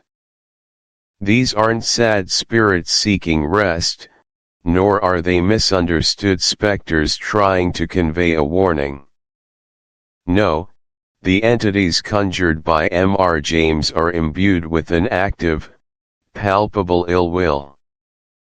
Their purpose, if one can even call it that, seems to be to inflict suffering, fear, and sometimes, even death, often without any clear, discernible provocation beyond the trespass of their victim into forbidden knowledge or cursed locations. Consider for a moment the creature from "Oh, Whistle, and I'll Come to You, My Lad." Here we have Professor Parkins, a rational, scientific man, who inadvertently disturbs a grave and, through an old whistle, summons something truly dreadful. The entity that materializes isn't seeking dialogue, isn't relaying a message, isn't even explicitly attempting to reclaim the whistle. Instead, it is an amorphous horror, described as having a face of crumbled linen, with 2 holes where the eyes should be and a mouth open in a grimace, and what it was holding between its jaws. This description, though spare, screams of malevolence. It is a presence that simply is bad, that wants to do harm. Its very existence is an affront, a corruption. There is no moral lesson offered, no cosmic justice being served, only a pure, unadulterated desire to terrify and perhaps annihilate. The professor's only sin was curiosity, and for that, he faced an entity of pure malice. From a psychological perspective, why does this kind of pure, unprovoked malevolence resonate so deeply with our fears? It strips away our comforting illusions of order and justice. When a ghost has a clear motive, revenge for a murder, unfinished business, a treasure to protect, we can understand it, even if we fear it. There's a narrative logic to grasp. But a malevolent entity that acts without comprehensible reason taps into a far more primal, existential dread. It mirrors our deepest anxieties about senseless violence, about being a victim of arbitrary cruelty. It suggests a universe where malevolence can simply exist and target us, not because we deserve it, but because we are merely present. This lack of a discernible motive denies us the intellectual comfort of categorization or prediction, leaving us exposed to a threat that feels truly random and therefore, truly inescapable. It's the fear of the shark that attacks not out of hunger, but out of an alien, inscrutable instinct to destroy. This kind of malevolence tells us that there are forces out there that simply wish us ill, and no amount of good behavior or rational thought can protect us. It's a violation of our perceived safety in a rational world. So, how might an aspiring storyteller, or indeed anyone wishing to understand the mechanics of terror, apply this understanding of Jamesian malevolence? The practical application steps are crucial. Firstly, cultivate ambiguity. Resist the urge to give your spectral entity a clear, sympathetic backstory or an obvious objective.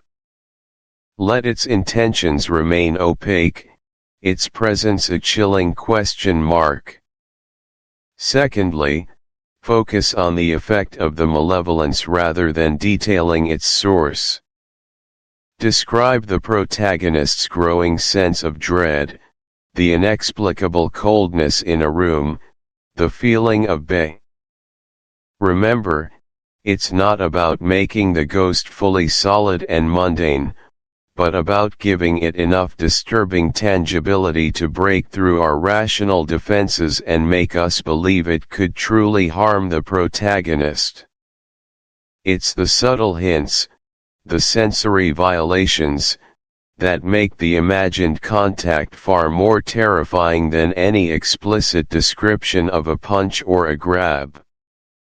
Finally, we turn to the third pillar of Jamesian terror, the relentless pursuit. The ghosts in James's stories are not easily dismissed.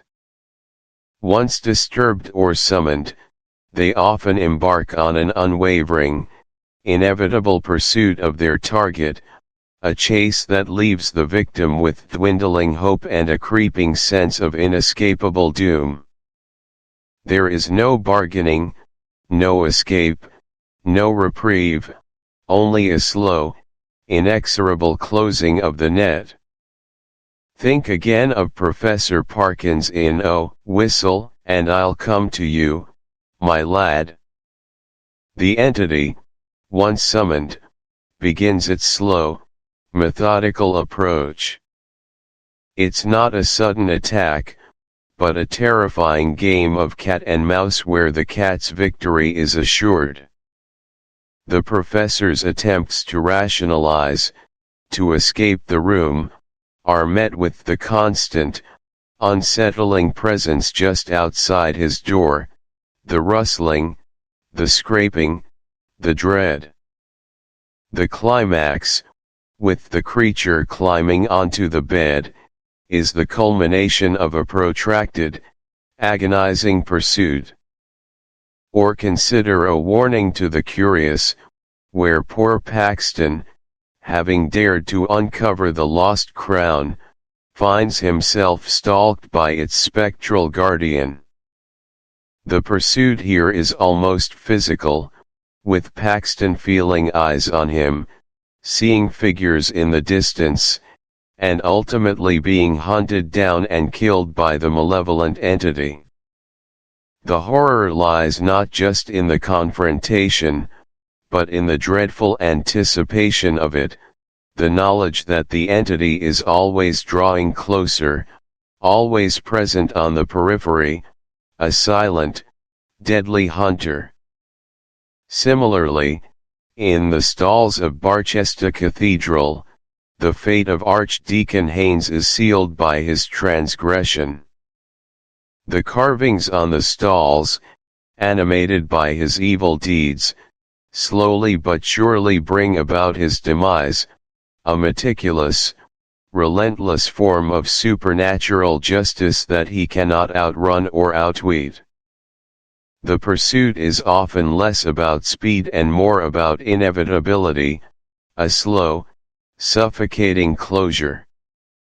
From a psychological standpoint, why is relentless pursuit such a potent tool for generating fear?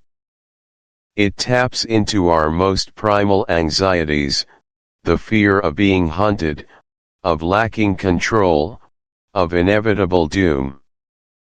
We are hardwired to survive, to escape danger.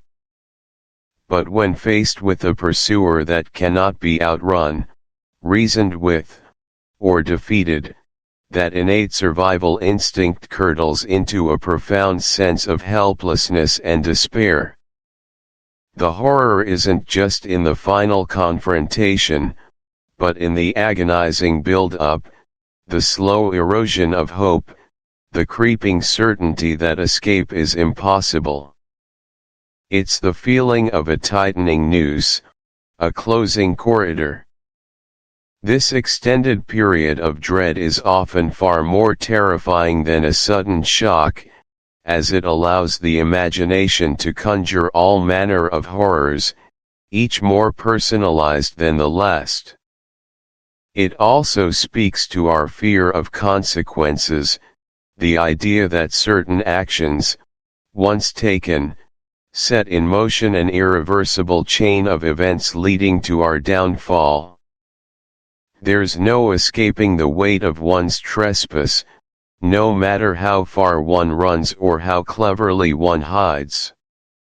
It's a reminder that some debts, especially those to the supernatural, must always be paid. For storytellers seeking to craft narratives that evoke this same sense of inescapable dread, the practical application steps are vital.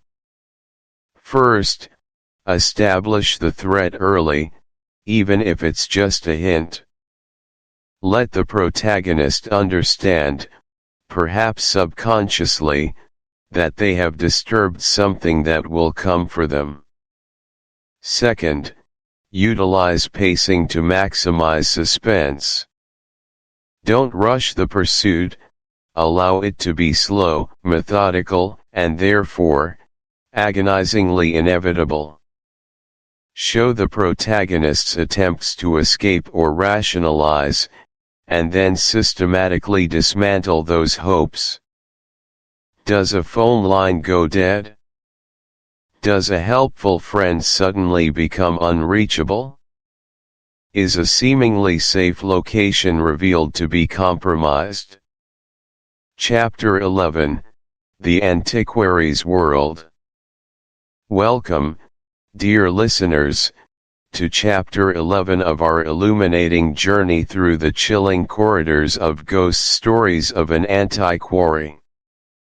Today, we delve into a profoundly fascinating and perhaps unsettling aspect of M.R. James's unparalleled genius, his masterful and insidious use of setting. We're going to explore what I affectionately term the antiquary's world, those meticulously crafted, often secluded, and decidedly academic environments that our learned protagonists inhabit.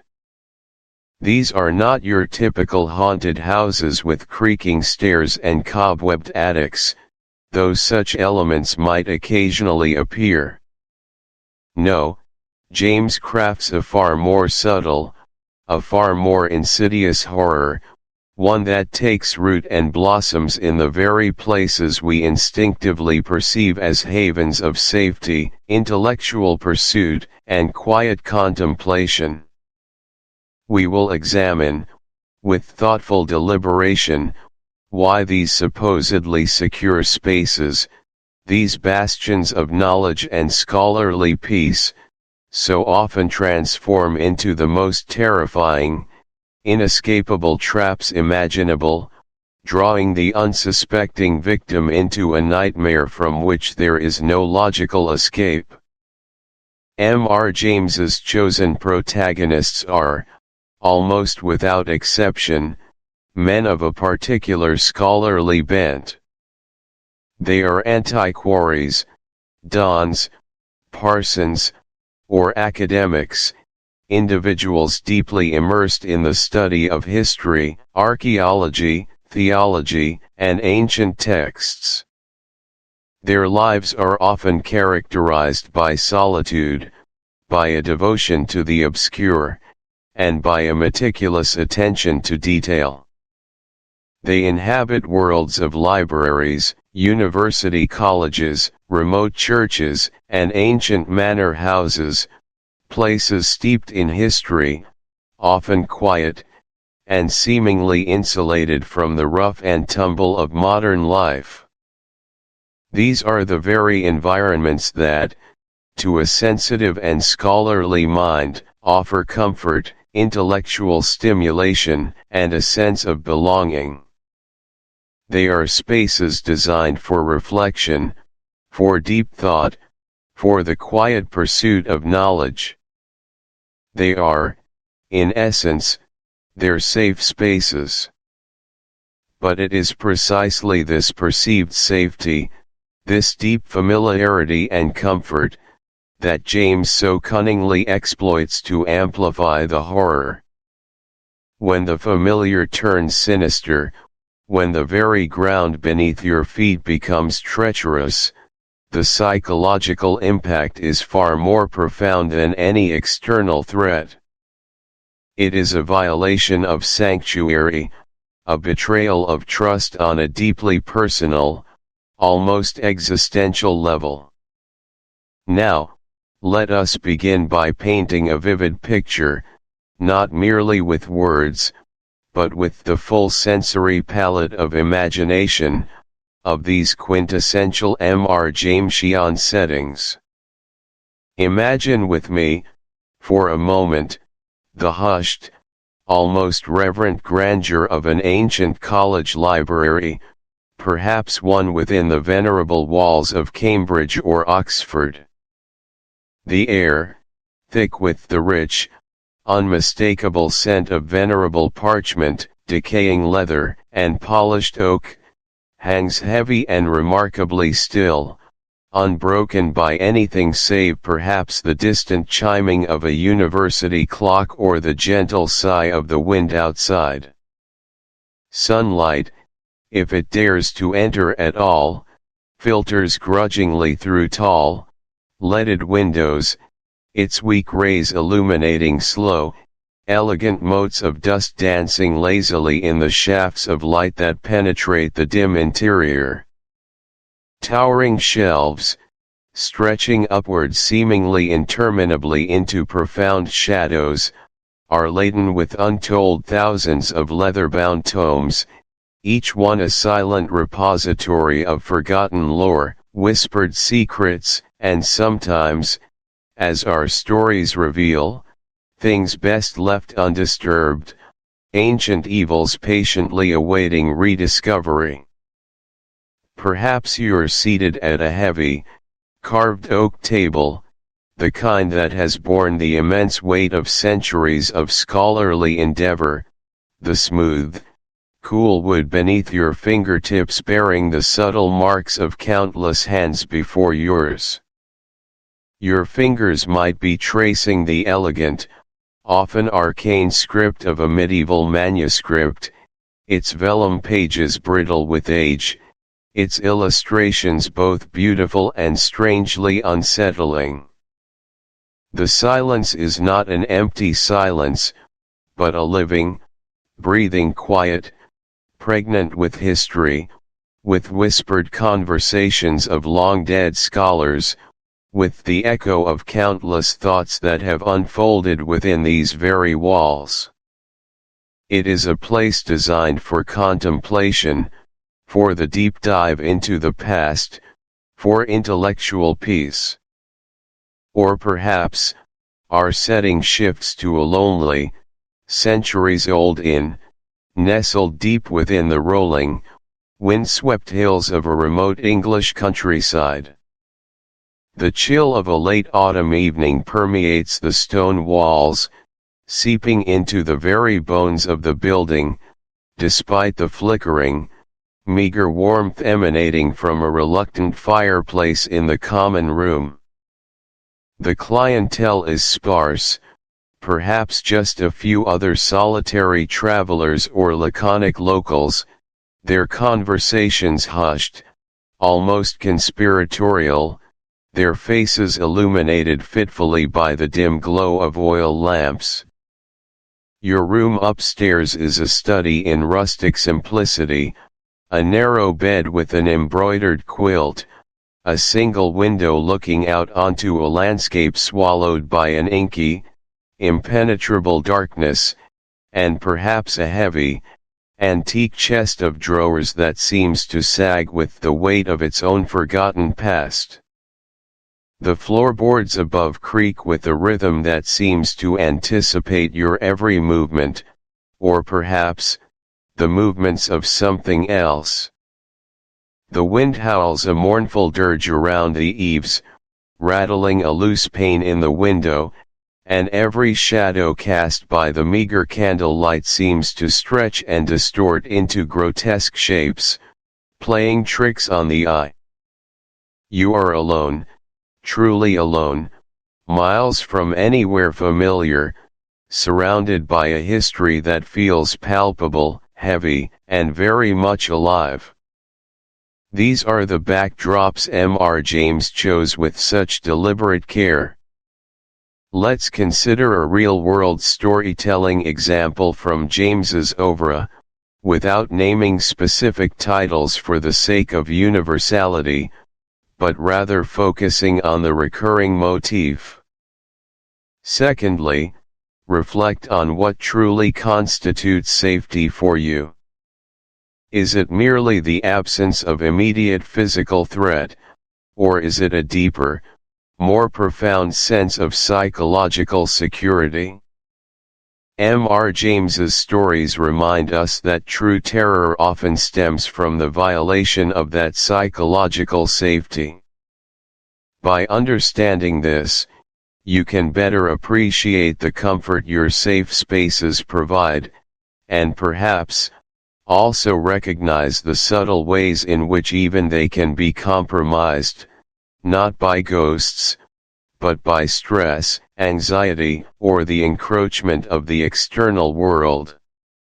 Consider how the mundane can become unsettling. A creaking floorboard in a familiar home is typically just a sign of an old house settling. But on a night when you're particularly stressed or feeling vulnerable, that same creak can take on an entirely different, more menacing quality. This isn't about fostering fear, but about acknowledging the powerful role our minds play in interpreting our surroundings. Practice mindful engagement with your environment. Take a few moments each day to simply be present in a space you consider safe. Notice the textures, the smells, the ambient sounds. This practice can ground you, reinforce the positive associations of your safe spaces, and paradoxically, make you more attuned to any true anomalies, should they ever arise, helping you distinguish between genuine threat and mere imagination. Now, let us shift our focus to the second key point in our exploration, building upon this foundation of environmental intimacy, the crucial element of personal connection and vulnerability. We've established how James manipulates external environments. Now we must delve into how he manipulates the internal world of his characters, and by extension, our own. This leads us to ask, quite pointedly and personally, where do you, the listener, feel most secure? What are the cherished places you retreat to when the world becomes too much, when you seek solace or inspiration? Is it the warmth of your own bed on a stormy night, the comforting clutter of your home office, the quiet sanctity of a personal garden, or perhaps a favorite, secluded spot in nature where you feel utterly at peace? These are your personal sanctums, your fortresses of solitude and comfort. And it is precisely these deeply personal, profoundly safe spaces that Mr. James so masterfully targets to instill a uniquely insidious form of dread. Consider a real-world storytelling example, again drawing from the collective essence of James's narratives. Imagine a lone researcher, perhaps a linguistics expert, meticulously working late into the night in his own personal study at home, surrounded by beloved books, family photographs, and familiar objects, each imbued with personal meaning and memory. This study is his refuge, his intellectual battleground, and his solace.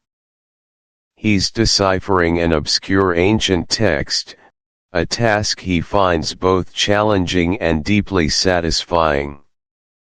As he delves deeper into the text, perhaps a particular phrase or symbol seems to catch his eye, lingering unsettlingly in his peripheral vision. He dismisses it, attributing it to eye strain. But then, a subtle, almost imperceptible shift occurs within the room itself. A book that was perfectly aligned on the shelf now protrudes ever so slightly. A familiar piece of artwork on the wall seems to have a new, disturbing cast to its expression. The comfortable ticking of his grandfather clock suddenly sounds like a heavy, deliberate heartbeat. The air, usually warm and familiar, develops an inexplicable chill. The sounds of the old house settling, once comforting background noise, now seem to take on an intentionality, a predatory quality. He is not in a remote, unfamiliar location, he is in his own home, his own sanctuary, and the unsettling presence is manifesting not in some distant crypt, but amidst his most personal belongings, in the very heart of his cherished privacy. The terror here is not just of the unknown, but of the violation of the known, the desecration of the personal. The boundaries between his safe, ordered world and the encroaching. To summarize our deep dive into the Antiquary's world, we've explored how M.R. James masterfully subverts our expectations of safety, transforming academic retreats and cozy inns into arenas of profound psychological horror. We've seen how his meticulously described dusty libraries and lonely, ancient accommodations become terrifying traps, preying on our inherent need for security and predictability. The psychological impact of these familiar places turning sinister is immense, leading to an erosion of sanity and an existential dread that resonates deeply. We applied these insights by encouraging a heightened sense of observation and a mindful appreciation for our own safe spaces, suggesting practical steps to identify, reinforce, and mindfully engage with them. We've understood that the true horror lies not just in the presence of the supernatural, but in the insidious violation of our most cherished sanctuaries, both physical and psychological. As we conclude this chapter, remember that the stories of M.R. James are not just tales of spectral entities, they are profound explorations of the human psyche, of our vulnerabilities, and of the fragile boundaries we erect between order and chaos. They serve as a chilling reminder that sometimes, the most terrifying threats lurk in the quietest corners, beneath the veneer of the familiar, and within the very walls we trust to keep us safe. Keep these reflections in mind as we prepare to venture further into the shadows, for our next chapter will continue to unravel the intricate tapestry of fear and antiquity, exploring yet another dimension of the uncanny that M.R. James so brilliantly brought to life. Chapter 12, Modern Echoes of the Antiquary. Welcome back, dear listener, as we delve into Chapter 14, titled Modern Echoes of the Antiquary, a fascinating exploration of how the meticulous and understated genius of M.R. James continues to ripple through the vast oceans of contemporary horror, even today. It's a journey into the very heart of fear, examining why these seemingly quaint Edwardian tales, often steeped in the dusty corners of academia and ancient manuscripts, still possess an astonishing power to unsettle, to truly haunt us, long after their initial publication. Think for a moment about the vast landscape of modern horror. What comes to mind? Perhaps the visceral shock of a jump scare, the gory spectacle of a slasher film, or the psychological torment of a domestic thriller. All valid forms of fear, certainly. But then, consider the quiet dread that seeps into your bones from an unseen presence, the chilling certainty that you've disturbed something ancient and malevolent, something truly beyond human comprehension. This, my friends, is the realm of M.R. James, and it is a realm that has quietly, yet profoundly, shaped the very fabric of modern storytelling. His influence isn't always overt, it's often a subtle undercurrent, a foundational principle upon which many contemporary terrors are built. He taught us that the most terrifying things are often those we cannot fully grasp, those that linger just at the periphery of our understanding, ready to invade our meticulously ordered realities with a whisper rather than a scream. It's a style of horror that respects the intelligence of the reader, inviting them to participate in the construction of their own dread, to fill in the terrifying blanks with the darkest imaginings of their own minds. And isn't that, in essence, the most potent kind of fear, the fear that originates from within? Now, let's explore this intricate tapestry of influence by connecting the classic, timeless themes that M.R. James so masterfully wove into his narratives with the contemporary fears that gnaw at the edges of our modern psyche. James, as we've discussed, was a scholar, an antiquarian whose stories often revolved around intelligent, if sometimes foolhardy, protagonists who stumble upon ancient artifacts, forgotten texts, or derelict ecclesiastical sites. Their academic curiosity, often a benign pursuit in other contexts, invariably leads them to disturbing discoveries, unlocking forces that are utterly alien and undeniably hostile. The horror isn't in the object itself, but in what it represents, a portal to the unknown, a conduit for entities that defy our natural laws and our comforting sense of order. Consider, for example, the pervasive Jamesian theme of the cursed object. Think of "Oh, whistle, and I'll come to you, my lad," where a seemingly innocuous ancient whistle, unearthed from a Templar burial ground, unleashes a terrifying, spectral entity. Or the malevolent scrapbook in Canon Alberic's scrapbook, which reveals not just disturbing images, but a demonic presence eager to manifest. These aren't objects that physically harm, they are catalysts, keys that unlock doors best left sealed. How does this resonate with our contemporary anxieties, you might ask? Well, cast your mind to the digital age, a world saturated with information, where ancient lore and forgotten secrets can be unearthed with a few keystrokes. We are constantly interacting with objects, digital files, links, videos that can expose us to unsettling realities, propagate misinformation, or even, in a metaphorical sense, unleash psychological entities into our personal spaces. Think about the pervasive fear of a viral video or a digital curse.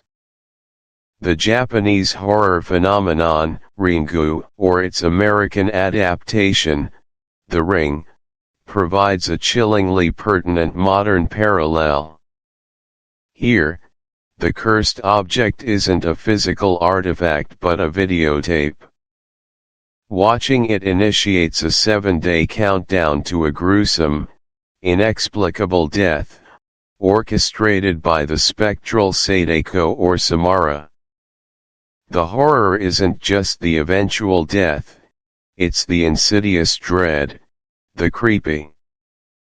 Think about the mundane gateway: a casual click, a dusty purchase, an accidental discovery that leads to an escalating sense of dread. For listeners, when you encounter a modern horror story, ask yourself, is there a Jamesian echo here? Is the terror rooted in something ancient, something that disrupts the rational order through subtle means? By doing so, you'll begin to appreciate the enduring genius of James and the profound impact his understated approach to horror continues to have. Let us now move to the second powerful key point, one that speaks to the enduring, almost mystical resonance of James's work, building an inspiring, dark crescendo that truly closes the main content of our discussion. This is about the art of his particular brand of fear, the way it transcends mere scares to become something truly profound and timeless. M.R. James's genius lies not just in his themes, but in his method, the meticulous construction of atmosphere, the terrifying power of suggestion, and the insidious way he allows the reader's own imagination to do the heaviest lifting in generating dread. He rarely shows the monster in full; instead, he offers glimpses, shadows, unnerving sounds, and the terrifying implication of its presence. It's a horror that creeps into your mind and festers there, long after you've closed the book or turned off the lights. It's the horror of what you don't see, what you almost perceive, what you could imagine, and that, arguably, is far more potent than any explicitly rendered monstrosity. Consider the pervasive influence of this approach on contemporary storytelling. Many modern creators, seeking to move beyond cheap thrills, consciously or unconsciously adopt James's philosophy of subtle dread. Take, for instance, the realm of video games, a medium uniquely suited to immersing players in atmospheric tension. Games like Amnesia, The Dark Descent or Soma are prime examples. In Amnesia, the protagonist suffers from amnesia and explores a crumbling, monstrous castle, constantly battling encroaching madness and terrifying, unseen entities. The game's core mechanic is not combat, but avoidance and puzzle solving, often requiring the player to not look at the monsters, to hide in the shadows, to accept their own vulnerability. The horror stems from the oppressive atmosphere, the disorienting narrative, and the profound sense of helplessness. It's not about jump scares, it's about the slow, agonizing realization that you are utterly alone, haunted, and powerless against forces beyond your comprehension. This resonates with James's isolated scholars, their intellectual defenses crumbling in the face of ancient, alien malevolence. The very act of playing Amnesia is an exercise in engaging with Jamesian fear, the constant suggestion of presence, the psychological toll of unseen threats, and the breakdown of rational thought in the face of the truly inexplicable. Psychologically, this lasting power stems from the fact that Jamesian horror taps into some of our deepest, most primal fears, the fear of the unknown, the terror of isolation, the fragility of our sanity, and the unsettling realization that our rational worldview is merely a thin veneer over a chaotic, potentially hostile reality. When a story doesn't show you the monster, your mind, in its desperate attempt to make sense of the threat, conjures the most terrifying image it can conceive, often something far more disturbing than any special effect could achieve. This form of horror is intellectually engaging, it demands that you participate, that you become complicit in your own terror. It's not passive consumption, it's an active internal struggle. This is why these tales, nearly a century old, continue to feel fresh and genuinely unnerving. They don't rely on the transient shock value of explicit violence or fleeting trends; instead, they dig into the bedrock of human anxiety, uncovering fears that are timeless and universal. The inspiring aspect, in this dark crescendo, is in recognizing the sheer artistic brilliance required to evoke such p. 7-day action plan, embracing the shadows. Welcome, curious minds and fellow seekers of the subtle chill, to Chapter 15 of our journey into the world of M.R. James and the enduring allure of ghost stories of an antiquary. Throughout our time together, we have delved into the meticulously crafted terrors, the quiet scholarship, and the unnerving elegance that define James's unique contribution to the ghost story genre. We've explored the crumbling ruins, whispered secrets, and malevolent entities that inhabit his tales, learning not only about the stories themselves but also about the profound psychological impact they continue to wield. Now, as we approach the culmination of our exploration, it's time to transform our passive appreciation into active engagement. This chapter, 7-Day Action Plan, Embracing the Shadows, is not merely a theoretical discussion, it is an invitation, a playful yet deeply immersive week-long challenge designed specifically for you, our dedicated listener, to personally engage with the eerie aspects of your own daily life. Think of it as a practical guide, a series of curated experiences intended to sharpen your perceptions, ignite your imagination, and perhaps, just perhaps, reveal a few of the hidden shadows that dance at the periphery of your own familiar world. Are you ready to truly see the unseen? To listen to the whispers that the modern world often drowns out? To discover what mysteries lie hidden just beneath the surface of your everyday existence? This plan is your catalyst. Our aim is not to conjure genuine specters, I assure you, but rather to cultivate an awareness, a sensitivity to atmosphere, and an appreciation for the uncanny that will not only deepen your understanding of James's genius but also enrich your own creative life. We are seeking to develop that specific Jamesian eye, that peculiar blend of scholarly curiosity and open-minded apprehension that allows one to perceive the unsettling in the mundane, the ancient dread lurking within the seemingly innocuous. By the end of this week, you will not only have walked a little further into the shadows, but you will also have gathered the tools to illuminate them, to understand their form, and perhaps even to give them voice. It is an exploration, an experiment, and above all, an opportunity for genuine, spine-tingling fun.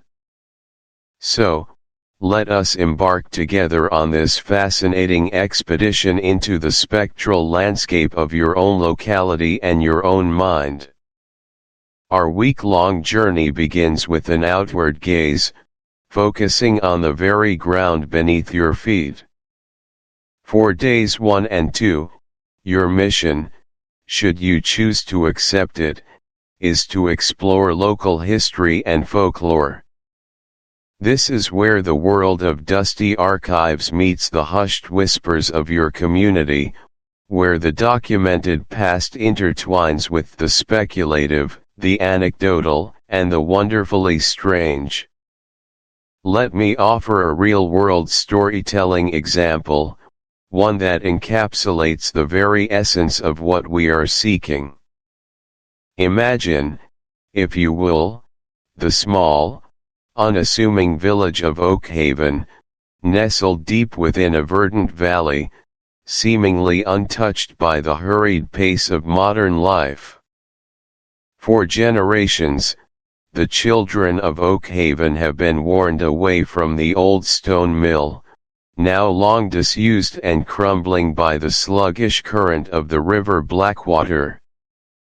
The tales speak of the miller's widow, a forlorn figure said to haunt the mill race, her pale face occasionally glimpsed amongst the reeds at dusk, her mournful sighs carried on the wind. Local folklore recounts how she lost her husband and children in a tragic flash flood that swept through the valley nearly 2 centuries ago, leaving her alone, driven to madness, and eventually, to her own demise in the very waters that took her family. Old-timers will tell you of strange cold spots near the mill, of tools inexplicably moving, or of an overwhelming sense of melancholy that descends upon anyone who lingers too long by the moss-covered stones. While no one can point to a definitive historical record of the miller's widow, the collective memory, passed down through generations, has imbued the mill with a palpable sense of lingering sorrow and quiet dread. It's a ghost story woven into the very fabric of the community, connected to a tangible, decaying structure, and enriched by the natural landscape. Now, let's consider the psychological analysis of why this exploration of local history and folklore matters so profoundly to our understanding and appreciation of the uncanny. Why do these stories resonate so deeply within us? Firstly, they ground the supernatural in the familiar. A generic ghost story, set in an unspecified, distant location, can be frightening, yes, but a tale of a spectral figure haunting the very lane you walk down, or a disembodied voice echoing from the ancient oak in your local park, possesses an entirely different, far more insidious power. It transforms the abstract into the immediate, the unbelievable into the disturbingly plausible. It challenges our perception of reality in our own backyard, making the extraordinary seem just a hair's breadth away from our everyday existence. Secondly, local folklore taps into a collective memory, a shared cultural subconscious. Even if we personally don't believe in ghosts, the knowledge that generations before us did, and that they attributed certain events or phenomena to specific ent. You pick up a well-worn copy of M.R. James's collected ghost stories. You turn to "Oh, whistle, and I'll come to you, my lad." As you begin to read, the mundane details unfold. A Cambridge professor, Parkins, on a golfing holiday in a seaside town, his antiquarian inclinations leading him to explore the ruins of an old Templar preceptory. It's all so ordinary, so academic. But then he discovers the ancient whistle, a peculiar object crafted from metal and bearing a Latin inscription. He cleans it, and despite a vague sense of unease, he blows it. Suddenly, the narrative shifts, subtly at first. The wind picks up outside his window. He sees a figure on the beach through his binoculars, a figure that appears to be watching him, moving with an unnatural swiftness. Later, in the dead of night, he wakes to the distinct sensation of something in the room, something unseen, tearing at the bedclothes, pressing down upon his chest. The terror escalates not through gore or overt description, but through the implication, the sensation, the unsettling ambiguity. James never fully describes the entity, we only perceive its chilling effects and Parkins's growing, incapacitating terror. The climax is not a jump scare, but a slow, insidious revelation of a rag-like thing on the bed, followed by Parkins's terrified scream. The lasting impression is one of profound dread, of ancient evil disturbed, and of a man forever changed by a glimpse into the truly unspeakable. Now, let's explore the psychological analysis of why dedicating time to reading in total silence is not merely a preference, but a vital component of this action plan. Why is silence so crucial? Firstly, it amplifies immersion. In a world saturated with noise and constant digital alerts, true silence is a rare commodity. When you remove these distractions, your mind has no choice but to fully engage with the text. The words on the page cease to be mere symbols and transform into vivid mental images, sounds, and sensations. The author's voice becomes your internal monologue, unobstructed. This allows the narrative to penetrate more deeply, bypassing the superficial layers of your conscious mind and reaching into those more primal, receptive parts that respond to suggestion and atmosphere. Secondly, silence creates a fertile ground for the imagination to flourish.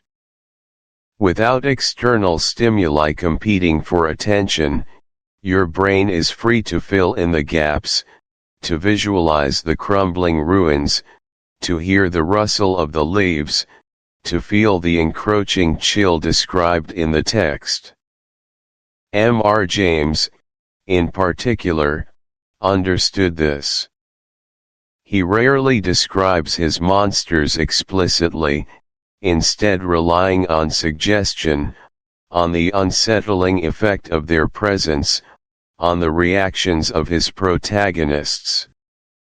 Silence allows your imagination to construct the terror, and the horrors we conjure ourselves are often far more potent and personal than anything an author could explicitly detail. This active participation in the creation of dread makes the experience profoundly more impactful. Furthermore, reading in silence mirrors the quiet solitude often experienced by James's protagonists. These are frequently isolated academics or antiquarians, alone in old country houses, deserted colleges, or ancient ruins, making their unsettling discoveries in the absence of comforting company. By placing yourself in a similar state of quietude, you unconsciously align with their vulnerability and heightened perception, making their experiences more relatable and terrifying. It prepares you to appreciate the gradual, insidious build-up of terror, rather than the instant gratification of a jump scare. It trains the mind to appreciate subtlety, to notice the small details that accumulate to form an overwhelming sense of dread, a hallmark of the Jamesian style. So, how do we practically apply this on days 3, 4, and 5? Here are the practical application steps for you, our aspiring connoisseur of dread. First and foremost, choose your quiet time and place with deliberate intent. This is not casual reading. This is an exercise. These are not grand manifestations, but small, unsettling shifts in the familiar order. One evening, as Finch pores over his research, a faint, almost imperceptible whisper seems to emanate from the locket, placed on his desk. He dismisses it as fatigue. But as he glances up, he sees a momentary, fleeting reflection in the dark glass of his study window, not his own image, but a pale, elongated face, framed by dark, wet hair, staring out from the darkness beyond. He spins around, nothing is there. The locket lies still, cold, innocent.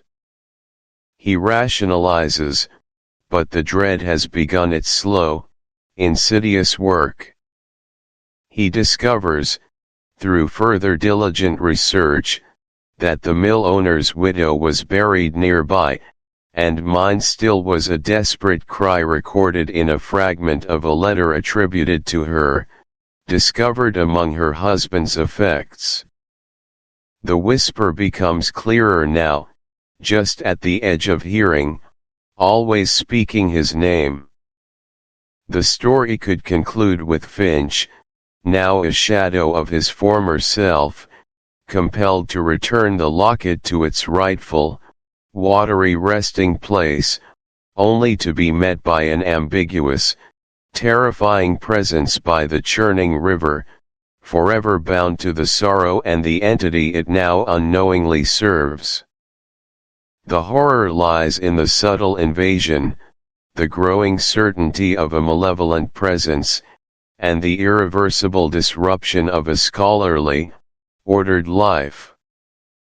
Now, let's delve into the psychological analysis of why writing your own ghost story matters so deeply to this entire process. Why is this act of creation so crucial? Firstly, it solidifies your understanding of Jamesian principles. You move beyond passive consumption and into active application. You are forced to think critically about atmosphere, subtlety, character, and plot.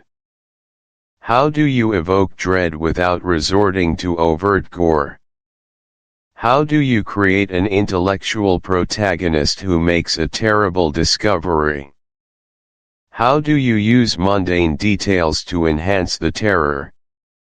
By grappling with these questions in your own creative work, you internalize James's techniques in a way that mere reading cannot achieve. Secondly, it activates your creativity and problem-solving skills. Crafting a compelling narrative from scratch, even a short one, requires imagination, logical progression, and an understanding of cause and effect. You're not just observing the shadows, you're shaping them, giving them form and purpose within your own fictional construct.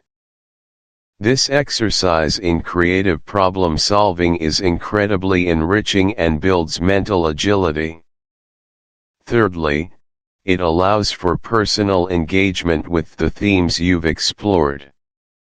The local folklore you researched, the historical nuggets you unearthed, the atmospheric details you noted, all these become raw materials for your own unique story. This personal connection makes the act of creation deeply satisfying and meaningful. You are, in essence, becoming a participant in the ongoing tradition of storytelling, adding your own voice to the chorus of the uncanny. Finally, it transforms passive consumption into active creation. This is the ultimate form of active learning and self-expression. By the end of this exercise, you will not only have read James, but you will have understood James on a more profound, visceral level. You will have built confidence in your own ability to discern the subtle mechanics of a truly chilling tale, and perhaps, you will have discovered a new outlet for your own narrative talents. It's a powerful way to externalize and process the fears and fascinations that the ghost story genre so effectively explores. So, for days 6 and 7, Here are your practical application steps for becoming a ghost story artisan. First, revisit your notes from days 1 and 2, your local research, and days 3 through 5, your reading reflections. Identify a compelling local legend, a specific historical detail, a curious landmark, or a particular unsettling anecdote that truly resonated with you. This will be the seed of your story. Perhaps it's that miller's widow or a fragment of a strange inscription you found on an old gravestone. Next, develop a pro. Summary, closing the scrapbook. And so, we arrive at the quiet closing of our scrapbook, a collection of curious accounts and unsettling encounters that have, I trust, illuminated the darker corners of antiquity and the human spirit. For the past 300 minutes, we have journeyed together through the hushed corridors of ancient libraries, across the windswept plains of forgotten archaeological digs, and into the shadowy recesses of old country rectories. Remember the shiver that traced its way down your spine as a forgotten carving seemed to shift its gaze, or the prickle of unease when a whispered curse echoed across centuries. We've encountered not the boisterous, clanking specters of popular lore, but something far more insidious, the lingering chill of malevolence, the unsettling imprint of past horrors, and the subtle, creeping dread that suggests the world is far stranger, and far less empty, than we often dare to imagine. Our expedition has been one of scholarly pursuit, yet it has also been an exploration into the very essence of human curiosity, particularly that which ventures into forbidden territory. This, perhaps, has been the most pervasive and chilling theme weaving through our narratives. Our characters, often men of learning and meticulous research, found themselves drawn, almost inexorably, to the edges of the known, to the allure of ancient artifacts, cryptic manuscripts, and long-buried secrets. They sought knowledge, certainly, but often without full comprehension of the price it demanded. Think of the unfortunate Dr. Rant in Canon Alberic's scrapbook, whose pursuit of a unique print brought him face to face with an entity that transcended mere human wickedness, a guardian of forgotten blasphemies.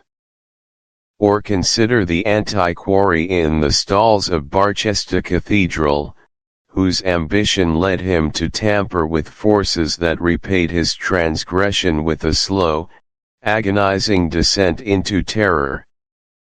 This fascination with the forbidden, this insatiable urge to peer behind the veil, is a powerful driver in storytelling and in life itself.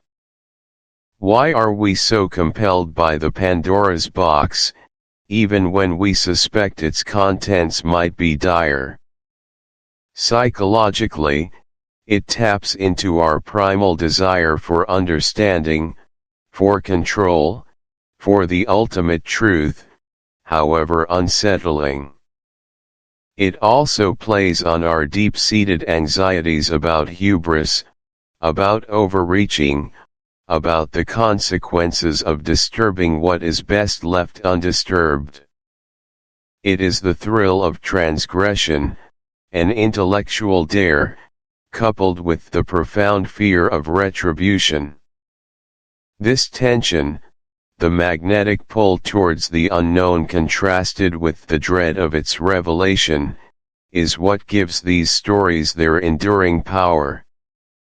They serve as cautionary tales, reminding us that not all knowledge is benign, and some doors, once opened, cannot be easily closed. So, what might we take from this, beyond a good fright? Perhaps a practical application for our own modern lives lies in a conscious appreciation for the boundaries, both explicit and unspoken, that exist around us. While we may not be dusting off ancient ossuaries, we are constantly confronted with information, with claims, with digital rabbit holes that promise ultimate insight.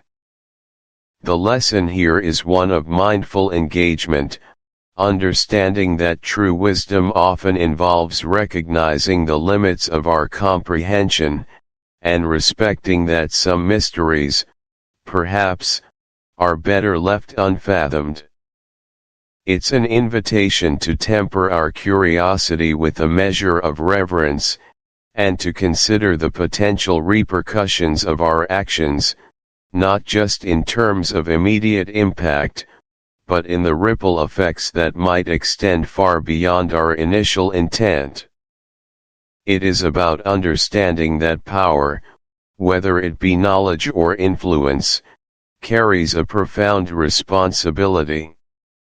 And now, as we carefully close the physical, or indeed, the metaphorical, scrapbook of these spectral accounts, I feel a quiet satisfaction, much like that of an antiquary who has catalogued his final, most curious acquisition. Our journey together, traversing the shadowy landscapes of M.R. James's imagination, draws to its natural conclusio. CTA, leave a light on. As our spectral journey through these antique horrors concludes, dear listener, I now turn to you. Your continued engagement is the very fuel for these tales, helping them to emerge from the shadows and find new airs. Have these ghostly echoes stirred your imagination? Have the whispers of the past sent a shiver down your spine? I deeply appreciate you lending your attention to these stories, and your ongoing participation in this macabre exploration is invaluable. Firstly, if this audiobook has resonated with you, if the forgotten fears within these pages have truly captivated your mind, would you consider leaving a 5-star review? Think of your review as a guiding whisper in the vast, digital catacombs, a faint yet crucial light that helps others, much like yourself, discover the unsettling beauty and profound chills of these narratives. Psychologically, this builds crucial social proof, acting as a testament from fellow listeners, validating the experience for newcomers and affirming our shared appreciation for the uncanny. A simple tap on that 5-star option makes all the difference, illuminating the path for new adventurers seeking similar thrills. Your vital feedback is the echo that guides them.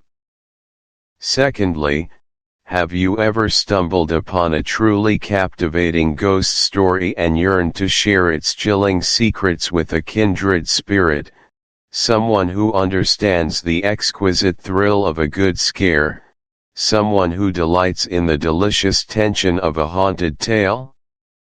That shared experience, much like huddling around a flickering fire on a dark, desolate night while recounting unsettling legends, deepens both the dread and the delight, forging a unique bond. It creates a powerful communal connection, transforming solitary listening into a shared, profound satisfaction, a collective shiver down the spine. Therefore, I implore you, consider recommending this audiobook to a friend who appreciates the subtle terrors, rich atmosphere, and historical depth of a well-crafted tale. Share the shivers, won't you, and invite them into our shadowed circle? Finally, to ensure you never miss a single whisper from beyond, to remain connected to every spectral revelation and forgotten dread we uncover next, please subscribe to this audiobook. A memorable phrase, much like a lingering specter or an ancient inscription, stays with you, resonating long after the story ends. It fosters anticipation for future encounters and helps build a subtle brand identity for our shared investigations into the inexplicable. So, as you drift back into the quiet of your own space, carrying these tales with you, always remember, dear listener, when the night grows darkest, always leave a light on. Thank you for listening to this audiobook. If you found value, meaning, or inspiration in this journey, please remember to like the video, subscribe to the channel, and turn on notifications so you won't miss the next chapter. Your support helps us bring more timeless classics to life. See you in the next reading.